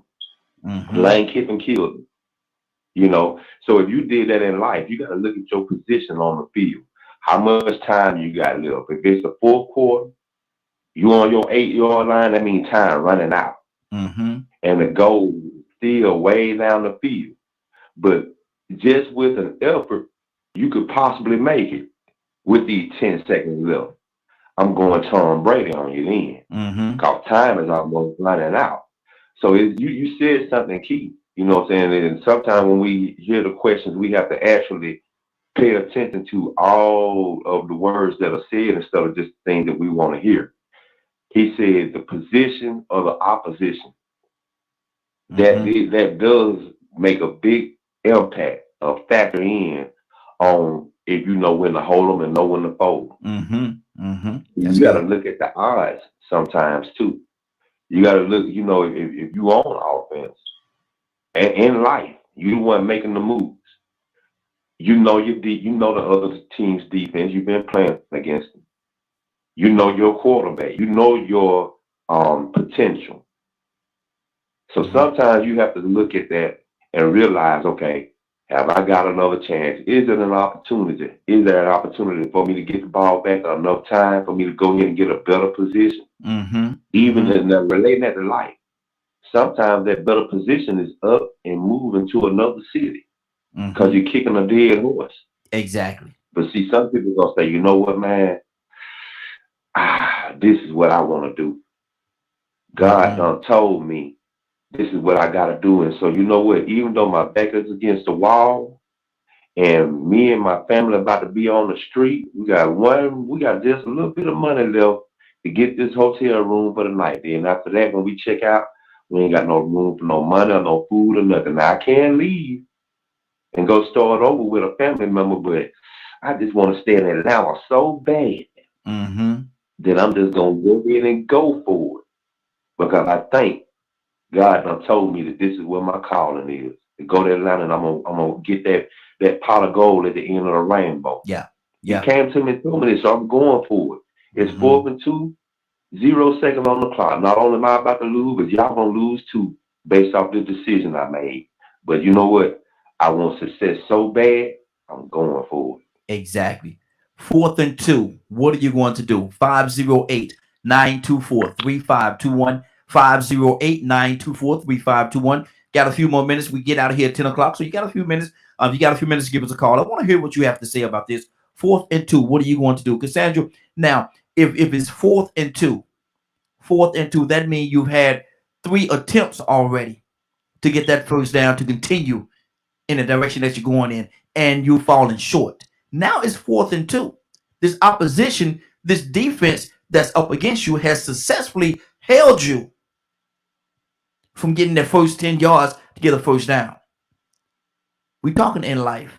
Cassandra, what are you going to do?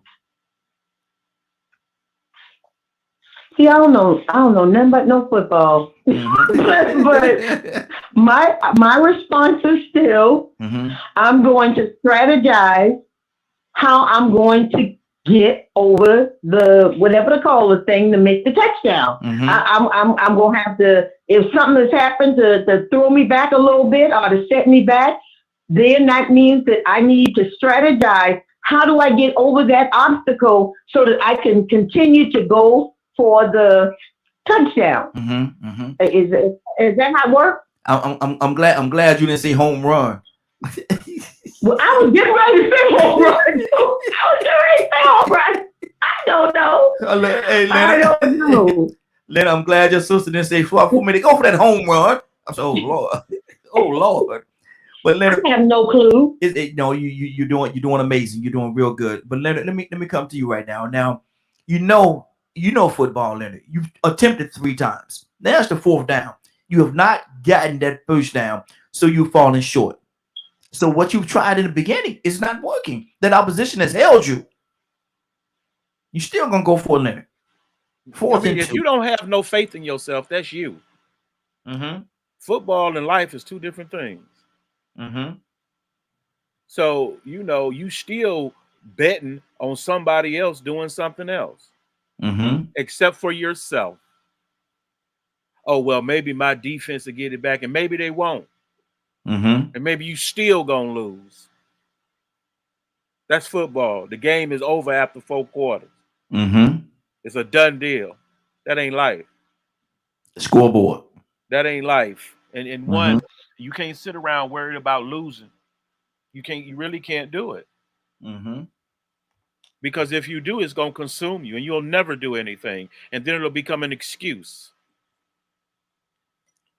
Then it'll become an excuse of why you didn't accomplish what it is that you really wanted. That sounds more like life to me than a football game. A lot of people have had opportunities to do certain things, but simply because they did not push hard enough, they did not get them accomplished. I am a prime example. I'm not telling you something I heard. Yeah. I'm not talking to you about no football game. You can't be sitting around not investing in yourself, worried about what somebody else might do. Time can run out. It's pretty soon, or you're going to be left depressed, and you're going to have a certain amount of regret in your life towards the end. Because you didn't do certain things, or you didn't even try. Man, if I'd have tried just a little bit harder. Man, if I'd have studied just a little bit more. Man, if I'd have just saved that money instead of jacking it off at the club and all these other things. Come on, man. Y'all may have never played football, but I bet you living. Come on. So all that, like you got a lot of folks talking about what they call it Monday morning quarterbacking. Yes, sir. If was a fifth, we all be drunk. Everybody can sit around talking about what woulda, coulda, shoulda happened. But what happened is what happened. It don't matter how you wished it to be. Yeah. Yeah. Abraham Lincoln once said, the thought that we might not succeed is not strong enough to keep us from trying. I'm paraphrasing it. Or you just scared? A lot of times fear. You just scared. Fear become a factor. Absolutely. Let me go to Badger. You had something, Badger? 4th and 2. What you gonna do? I heard you say the thing about the Ravens. First thing that came to my mind was the '85 Bears, the Iron Curtain Steelers, the Iron Man Dolphins team, John Madden's Oakland Raiders. Back when football was real football, not this political junk. One thing that I was sitting there thinking while people were talking and stuff is, on my team, in my opinion, I have the best team for me. So I ain't afraid of no defensive line. So what? We failed the first time. We're going to get right back up, and if we're put in the same situation, we're going to put our heads together, and we're going to figure out how to get through that defensive line. So it's not, like I said, that's part of being an advocate, If I just gave up every time I got to 4 and 2, I wouldn't be helping anybody, nor especially not helping myself and my kids. So, to me, that's why I made the comment earlier of a mindset. Those were some of the roughest players back then. They didn't play football like they do nowadays. They were going to hurt you if you had the ball. Oh yeah. And living life, right? So to me, living life is more like it was back in the day. Kill the man with the ball. here, I'm sitting here fighting for disability rights and rights for my wife and all kinds of things like that, and we're hitting wall after wall after wall. I haven't stopped. Right now, I think we're 20-2. Mm-hmm. Because every time they get the ball, I catch it right. We intercept it and get right back to it. Mm-hmm. So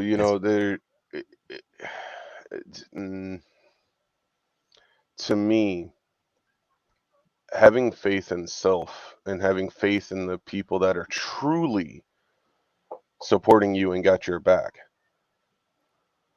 is what makes a strong team. Mm-hmm. That's good. That's good. Monique didn't come to you. Monique want to ask you 4th and 2 football term, 4th and 2, but dealing with life. Monique, what are you going to do?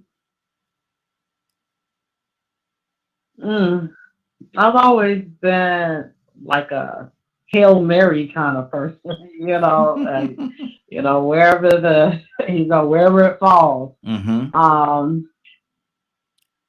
But I believe in pushing through. Mm-hmm.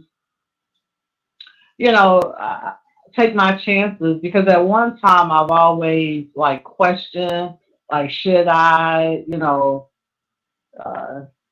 should I not, and I realized I will always miss the ball when I question it, because of fear. Mm-hmm. And so at once I realized I started missing out because, I'm questioning it all the time. I stopped doing it, and I realized if this is something that I want to do, I'm gonna go ahead and just do it. Just like right now, I'm studying to be a truck driver, Mm-hmm. Mm-hmm. and and I had to learn. Now I'm to the point where I have to keep that to myself because I'm getting a lot of pushback from it because of my age and because of the job that I have now. And why you want to leave this job and do this? And and this is something that I've been wanting to do for a long time. And then I said once I turn 50, I'm just gonna do whatever I wanted to always do. Mm-hmm. So that's just where I'm at right now. So for me, Hail Mary. Yeah. wherever it goes, that's where I'm at. That's what I'm talking about. That's good. That's good. Rico, talk to me, brother. What's on your heart? See, I like what she said because that goes back to the time on the clock. You notice she said I'm 50 now. Yeah. Mm-hmm. And I look at things that way too. But at the same time, you have to be wise. Since you equated it to football, you got to know what kind of momentum you got and what you got on the field. Mm-hmm. You might have a team full of scabs. You just sign them off the practice squad. They're not capable. You've been struggling. The only way you got it to 4th and 2 is because of penalties. You got help. But you notice when the ball is in, you got the ball in your hand for some reason, you can't move the ball too good. All the right pieces ain't in place. Mm-hmm. So I'm going to switch this around. Say you got dreams and ambition to be the next Mariah Carey. Mm-hmm. But the only time you can sing is in the shower. But something still told you to invest in the way that sounded in you in the shower. Because you got what it takes. You believe. Mm-hmm. You got a lot of confidence in yourself. You don't believe in yourself. Who else gonna believe in you? And you know what? You can sing just as good as Mariah Carey. Matter of fact, I'm gonna invest every dime I got, and I'm gonna take my family on the road, and I'm fixing to start chasing this music career. But I can't sing a note, can't hit a note, can't even tell you what the note is. Mm-hmm. But I'm still gonna keep going for it because time running out. Game about to be over, and I still got this dream and this ambition. See, it got to be logical. It has to be some wisdom involved in it. I like what Leonard said and Cassandra said.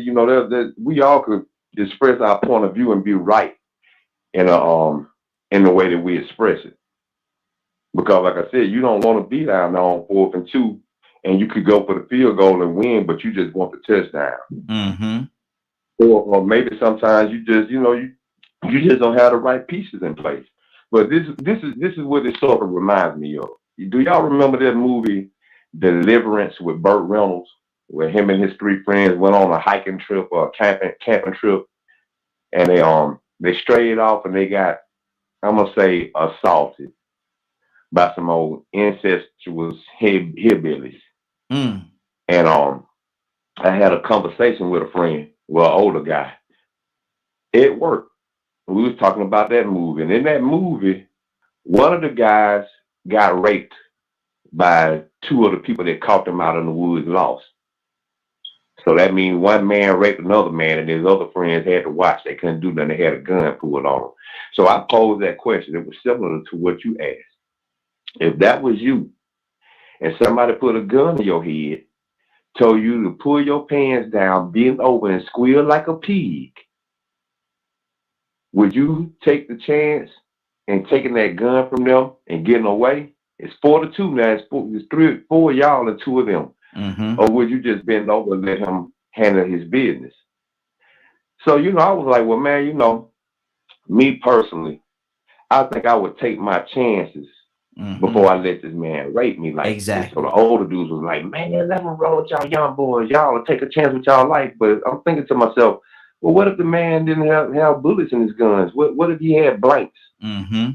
What if he actually fooled you with an unloaded gun and took your manhood? Mm-hmm. So it's for y'all. You see this guy making videos on self-defense on how to handle yourself with people with guns. A lot of people would say, well, you know what? I'm gonna comply because I want to get away with my life. I could deal with whatever happened. Well, okay, what's the odds of somebody raping you forcefully and then letting you live after they did it? So who's right in that and picking those choices? Are you gonna risk your life and try to get away and not get raped by these men because they might kill you after they rape you anyway? Or are you just gonna go ahead and fold and let them bend you over? And then deal with the fact that you wasn't brave or you didn't take that chance. So, it's different strokes for different folks. But if it was me, it would all depend on my position on the field. It would depend on my momentum and my capabilities. If I'm not capable of achieving this with the tools that I have, then hopefully somebody come in like a coach and they advise me of an alternative. That's good. That's good. Cassandra, what's on your heart? Because that's powerful, brother. I don't know what Rico said triggered all kinds of stuff in me because I did rape counseling with Grady Hospital for years, and of course I was a rape victim, but now I'm a survivor. But we used to tell women, if it's between your life and letting him do what he want to do, go ahead and let him do what he want to do. It's better to be alive and have to, deal with the trauma than to be dead.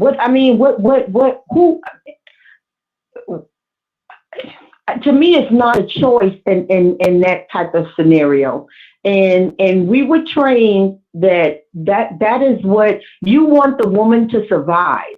You know what I'm saying? And a lot of women feel guilty that they allow the men to do that, but they're alive to tell the story. They're alive to get counseling. They're alive to get, but if you dead, that's it. It's a wrap. So, I have, sort of mixed feelings about that because of that scenario that Rico gave. I definitely would, and I did allow myself to be raped rather than die because he said he'd kill me, and I believed him. I believed he would kill me, so, it's just, it's everybody's call, but for me, yeah. And that, that's is so much. This is so deep right now, man. This is so deep, and I hope everybody that's listening can understand and hear what's being said. Kay, what's on your heart right now? Talk to me. Yeah, that's deep, and I agree with that Cassandra talking. Yes. I remember when somebody climbed through my window, and all I could do was just lay there. Like, I felt them rub my legs, unbutton I used to sleep in my daddy's big shirts. They unbuttoned the shirt. They did everything. And then my sister and them was living. They were upstairs. I had a house full of people. they were upstairs, and she came down. When she came down to go to the bathroom, they ran. But we thought they ran out of the house and they left, but they didn't. So I said, Rhoda, is that you in the bathroom? Because they ran out of my room. And I said, Rhoda, somebody was just in my room. So she called her husband downstairs. He came downstairs, searched the house and everything. Nobody in there. He didn't really search stuff. They went back upstairs. And I put my baby in the bed with me. I had 2 daughters. I put one of them in the bed with me. Went back to sleep. As soon as the lights went off, the bathroom light goes off. Here comes this person back again. I just started praying and talking to the Lord because I didn't know who it was. Like, just let me peek my. I just kind of opened my eyes a little. I just wanted to see at least what kind of clothes you got on. And all I seen was some gray slacks and some red Converses. I remember that like yesterday. And I just started talking to the Lord. And I kind of moved my daughter, and she woke up crying, and they ran out again. This time they literally left. They left this time. And I started yelling for my brother-in-law. I was like, they was in here. They never left. So he came out, and this time they left because they left out the window. And you could see where they left the window open and everything. They jumped out the window. And I was like, that was a close call. And right now in the day, I still think it was one of my brother's best friends that I would never talk to, like never date or anything. And it's horrible. And when I see him right now today, I get an eerie feeling. Like right now today, I still get that feeling. Like, just don't trust him. And I know that was him, came through my window. Wow. But I'm still here today. And I thank God for it. And I didn't get raped. Amen. Amen. Amen. Leonard, this is deep, Leonard. Talk to me, brother. What's on your heart? Well, it's not deep for me. Because one, I just have, I was talking to someone else about, how are we going to fix some of these issues? And I just, when I think back, I've stabbed a lot of people. Don't try me. And I wish everybody had that in them. Protect yourself at all costs. Never give way to someone taking advantage of you. How you know what being dead is about? You don't know that. You don't know that. Just like you don't know whether you're not going to make that 4th and 2. But soon someone approaches me in a manner that I don't like, I immediately go defensive. Because if you ain't saying the right thing, I'm definitely not going to let you get much closer to me. But see, Leonard, what I want you and everybody to understand that that's a quality that you have, but not everybody have that gene. Right, I understand that. However, that does not lessen the way I handle myself. Yeah, absolutely. But see, my thing was people who are victimized. Like, say, for instance, I thought to myself, because one, I was known, like in school, there's always a sharpened pencil by me. That's what I'm going to use to stab you with. Because you have no business attacking me. You have no business in my personal space. And I said to myself, you know how a lot of people don't believe? If you left some evidence of an attack, that would be evidence you could use. So I would say kids should sleep with pencils and things around them. So when that person comes, stab them in the face. See, that leads to a whole nother line of questioning. How did you get stabbed in the face? That person was trying to attack me. That's much better than being in a situation where you've been attacked and there's no evidence. That's good. Badger, what's on your heart, brother? Because of the things I've experienced in life, I'm kind of approach things like Leonard's saying. When I was in school, everyone knew that it was going to take more than one. And even if you jump me with multiple people, I'm going to stand back up and say, come on. Because I've been abused all my life. I'm going to fight as much as humanly possible. So it's, I guess it's just a mindset that I guess I developed, or it was just born in me. Sometimes I joke around with friends and go, I'm Irish, Scottish, and Cherokee. That probably has something to do with it, I don't give up. I'm like a raging bull, You know, I do my best to stay calm at all times, but you mess with my family, and there's a side of me that I don't approve of. You know, so I guess that it sometimes it depends on, you know, the way a person is. Sometimes I suppose I just I just don't understand it because I'm like everyone deserves to live. You know, there was a lot of the abuse, even though I fought it, it still happened. You know, so but but I've survived being shot and stabbed and all kinds of things. So I I can speak on multiple perspectives. Wow, that's good, Rico. And I don't understand, and it's hard for a person that has some, I guess, some fight in them to understand a person not fighting in certain situations. Like Leonard said, and my thing is, I'm gonna fight too. You know, if you're gonna take me out, you gotta take me out. It's just what it is. I'm gonna fight you. But not everybody have that gene, Rico. Not everybody have that in them. Are they wrong for not having that? I mean, no, because that probably comes with your training and your upbringing, your preparation. You know, it goes back to the 4th and 2. You know what I'm saying? Are you prepared? You know what I'm saying? Do you have the right pieces in place to be able to go for it on 4th and 2? Or are you dealing with is your punter out there playing center? You know what I'm saying? Did you have to put the punter or the snapper in the receiver? Well, one thing, you know, you ain't gonna get it with him. So I mean, you know, do you have the right pieces in place to be able to accomplish what you need to accomplish at that time? You know, I mean, I hear what everybody's saying about fighting back, but now, you know, I like to put myself in other people's shoes. And you can't say some of the things that us men would do and have a woman to have that same mentality. Now, maybe they should, you know, maybe their parents should have taught them when they were young to be prepared for things like that, but maybe it didn't happen. So now the situation is that they weren't prepared. They got caught off guard. Somebody knocked on the door, said they were the police. They went to open the door, and it was somebody that wasn't the police. They just had the gear on, and they followed them home. Now he got a gun on you, or you ain't got no gun on you because you just put something on to come to the door. You just came home from the club. Yeah. No, the police at your door. Now all of a sudden you caught up in the bad. I mean, listen, man, people get caught up just trusting people. See, you got people that deceive you and manipulate you to put you in a bad situation where you can't fight back. Then all of a sudden you out somewhere buried alive. Yep. They done got you in a bad situation. You know, sometimes you might have the option, but your hands still tied. You can't fight back and you got to comply. You know, so it's easy to say what we would and wouldn't do depending on the situation.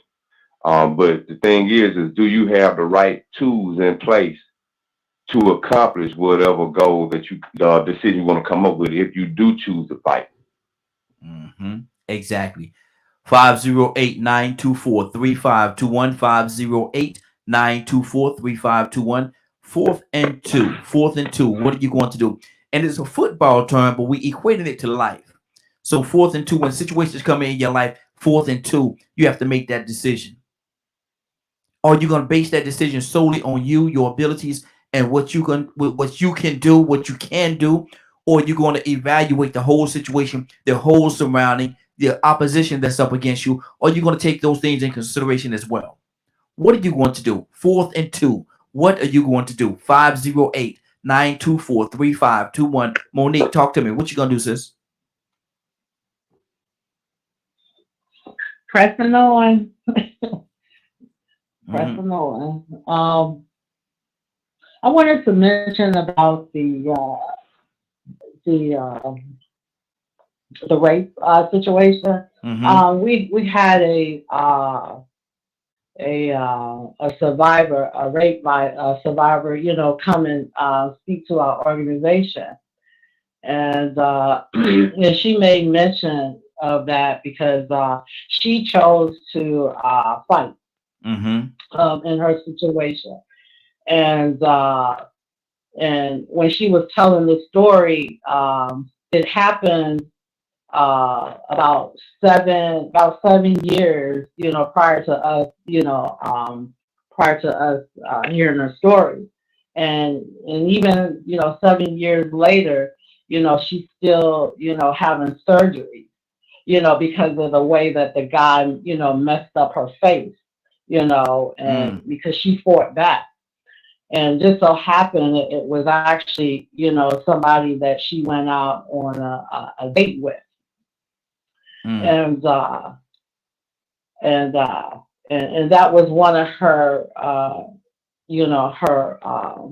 one of the things that she said, that she wondered if she wouldn't have fought back, would this have happened, or, but I just wanted to add that on there. And, and she was just saying that she's glad that she did, fight back, but she's still wondering in the back of her head, and she said she has to still get counseling for if she wouldn't have, because, I mean, he really, messed up her face. He stabbed her, like in her chest, and, she had a lot of cosmetic surgery. So, I think that's why. And she said she still have like these flashbacks. There you go, flashbacks, and if somebody touched her a certain kind of way, and she's married, and she said even then, her husband has to, he can't touch her a certain kind of way, and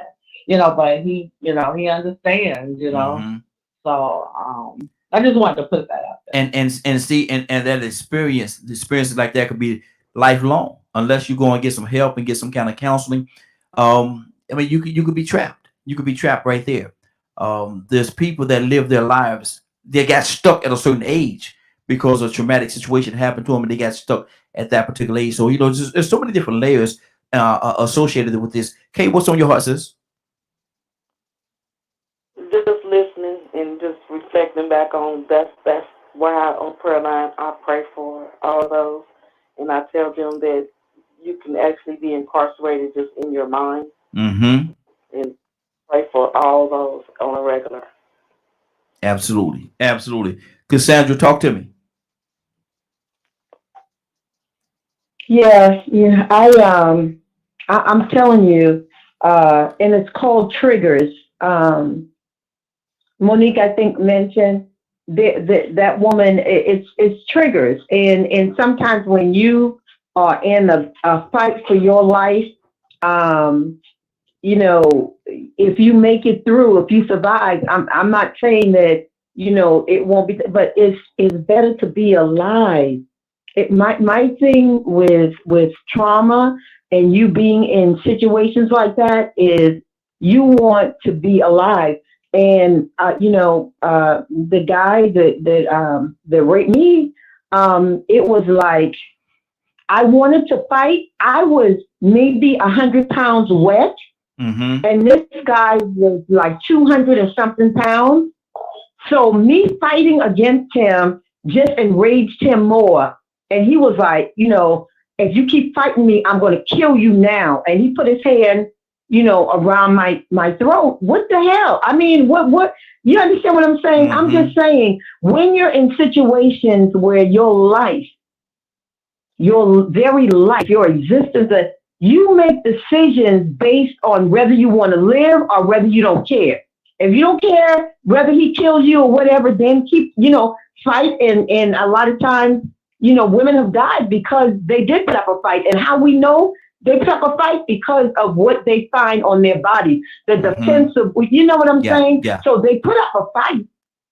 But for me and for many of the women that I've dealt with over the years, it was, I want to live. I want to make it through this. So you did what it took in order for you to survive. Wow. And it's a lot. And you can't, it's very difficult for me. I can't speak for everybody, but it's very difficult for me to say that a person is right or wrong in whichever decision they make. I can say, I can tell you what I would do if placed in a situation, what I think I would do, and it will be to fight. It will be to fight. Because Raheem, yes. Can I come behind? Go ahead. I'm gonna come behind on it. Okay. Yeah, but see, my thing is to me, and that's just me talking for me, I would fight. But I can't say that if a person decided that they didn't want to fight and just to survive, what they would do, whether it was right or wrong in this decision that they made for themselves. Man, I don't know. Craig Jones, good to have you, brother. Rico, go ahead. What's on your heart? You went right where I wanted to go. You know, that's why I like calling into the show sometimes, man. I mean, because in most cases everybody is right. Mm-hmm. And it really goes to show you that you can't have a one size fit all solution for every scenario that's brought up. Mm-hmm. And the reason why I said what I said, because Cassandra, she confirmed it. 100 pounds soaking wet. Yep. Then you got somebody 200 pounds. And then, you know, to take it even further, a lot of people would go back and judge the women that came back with Bill Cosby and say, well, why they come back and wait so late? Mm-hmm. You got some people gonna say, well, why they comply? You know, you got that movie Enough with Jennifer Lopez. Mm-hmm. They telling you to do something totally opposite. They telling you to fight. You see videos where they tell women to fight back, or after the situation happened, you know. But now, what if like in Cassandra's case, you know, I could definitely understand what happened, because that's the reason why I said I don't look at things as one size fit all. You have to put yourself in other people's shoes. Yeah. They won't be able to do what you can do. They can't physically do what you can do. They're being dominated. Mm-hmm. But I was thinking about the fact that it could have been somebody like Ted Bundy, that you know they killing everybody that they're raping. All of a sudden now you the victim. Mm-hmm. That guy, I think his name was not Malcolm Little. The sleep killer. He wasn't the sleep killer. He was this black guy that died, Samuel Little. He died not long ago. They said he was the worst serial killer in the United States, a black guy. He had one survival. One survival. Had she not fought back, she would have been one of his 90-something victims that he could draw pictures of all of them. He even recalled her. So, you know, there's no one size fit all solution for everything. You really have to be respectful of the fact that we might not know all the details Exactly. behind the reason why a person did comply or maybe didn't comply. You know, but in the process, you know, we do understand that if you are prepared and know that this atmosphere exists for this to happen to you, there's nothing wrong with having precautions, and you do give yourself a better chance to fight back or go for it on 4th and 2. Exactly. Now, you know, I got to pick at you, man. You said Malcolm Little. That's Malcolm X. I was like, wait a minute now. Yeah, that's why I went back and said Samuel Little. Yeah. You did hear me say, no, that ain't Malcolm. Yeah, I know. I heard you. I still had to do better than that, guy. You got to have to wait. I'm like, no. Let me go back to Badger. Badger, what's on your heart, brother? You know, when I was a kid, I was put in a situation where I couldn't defend myself, and physical things happened. But it was from that point on, you know, I vowed to never let it happen again. And it ain't. Unless it's to my dead body, you know. Yeah. Well, it's, you know, and everybody's different. You know, I spent time learning how to defend myself for years. You know, so and then mixed with my anger and tenacity and stuff like that, you know. And that's the thing, is you have to add in a lot of stuff. Where a person's mental is, what they know, how, you know, there's so much involved and so much depth to a conversation like this, because so many situations can arise. You know, I grew up where my life was on the line quite often. So I grew up thinking my life really didn't matter. So as long as my sister was safe, I didn't care. Yeah. So, you know, speaking from, you know, the point of view that I have, you know, I'm going to fight as hard as I can to try to make sure my sister and other people around me are safe, even at the cost of my own. You know, so it's just a mentality I've had since I was a kid. So I don't know where it came from, because I wasn't taught it by my parents. So it came from somewhere. Exactly. And because I'm talking to you, I'm gonna say it this way: came from the Creator. Came from the Creator. Probably. Yeah, that's Because exactly what. creator still won't let me die for some reason. Exactly. Exactly. Let me go to Monique. Monique, what's on your heart? K with the E coming to you next. No, I'm just listening. I don't have anything Okay. to add. Okay. 4th and 2. You still gonna go for it, huh? Yeah. Got you. K with the E, what's on your heart? Look, I'm just listening. I'm thankful that I done grew and that I wasn't. I'm kind of a little more feisty now, but this back then, and he came through my window. I don't know. I think back all the time. I tell my kids, I don't know. I probably would have popped him upside his head or anything. It probably would have went really bad with the way I am now because I've grown. Yeah. Stronger. Exactly. And I know back then it was like, just lay here. Like, who would do this to me? But now I'm really stronger. I pray nobody ever work in my house or do anything to harm me or bodily harm me or put me in a position that I will have to fight back. Just leave me alone. You ain't gonna put no heat. You ain't gonna put no heat on them, are you? I got some of that too if I have to. That's only if needed. Absolutely. Only if needed. My hands is enough to heat. There you go. My mouth is really enough to heat. So I must definitely start off with the godly way and try to handle it with my mouth. That's my godly way. There you go. There you go. Leonard, what's on your heart, brother? Oh man, I'm just listening because I'm pretty much direct about it. If is a if. That's preparation, practice. Be prepared. Be prepared. I mean, I'm not. I would hope that people would understand how important that is. I teach my kids that. I was taught that as a kid as well. I remember my mother had rules when we went to school because she knew I would go after you. She would say, one, you tell the person, if someone is annoying you, you tell that person to stop. If that don't work, then you tell the adult in charge to stop. If that don't work, then guess what? Do what you got to do. See, I don't play no games, and I haven't since I was a child like that. I was 135 pounds, and even as an adult, everybody was bigger than me. So it wasn't, I mean, there were girls who could pick me up in high school off of my feet.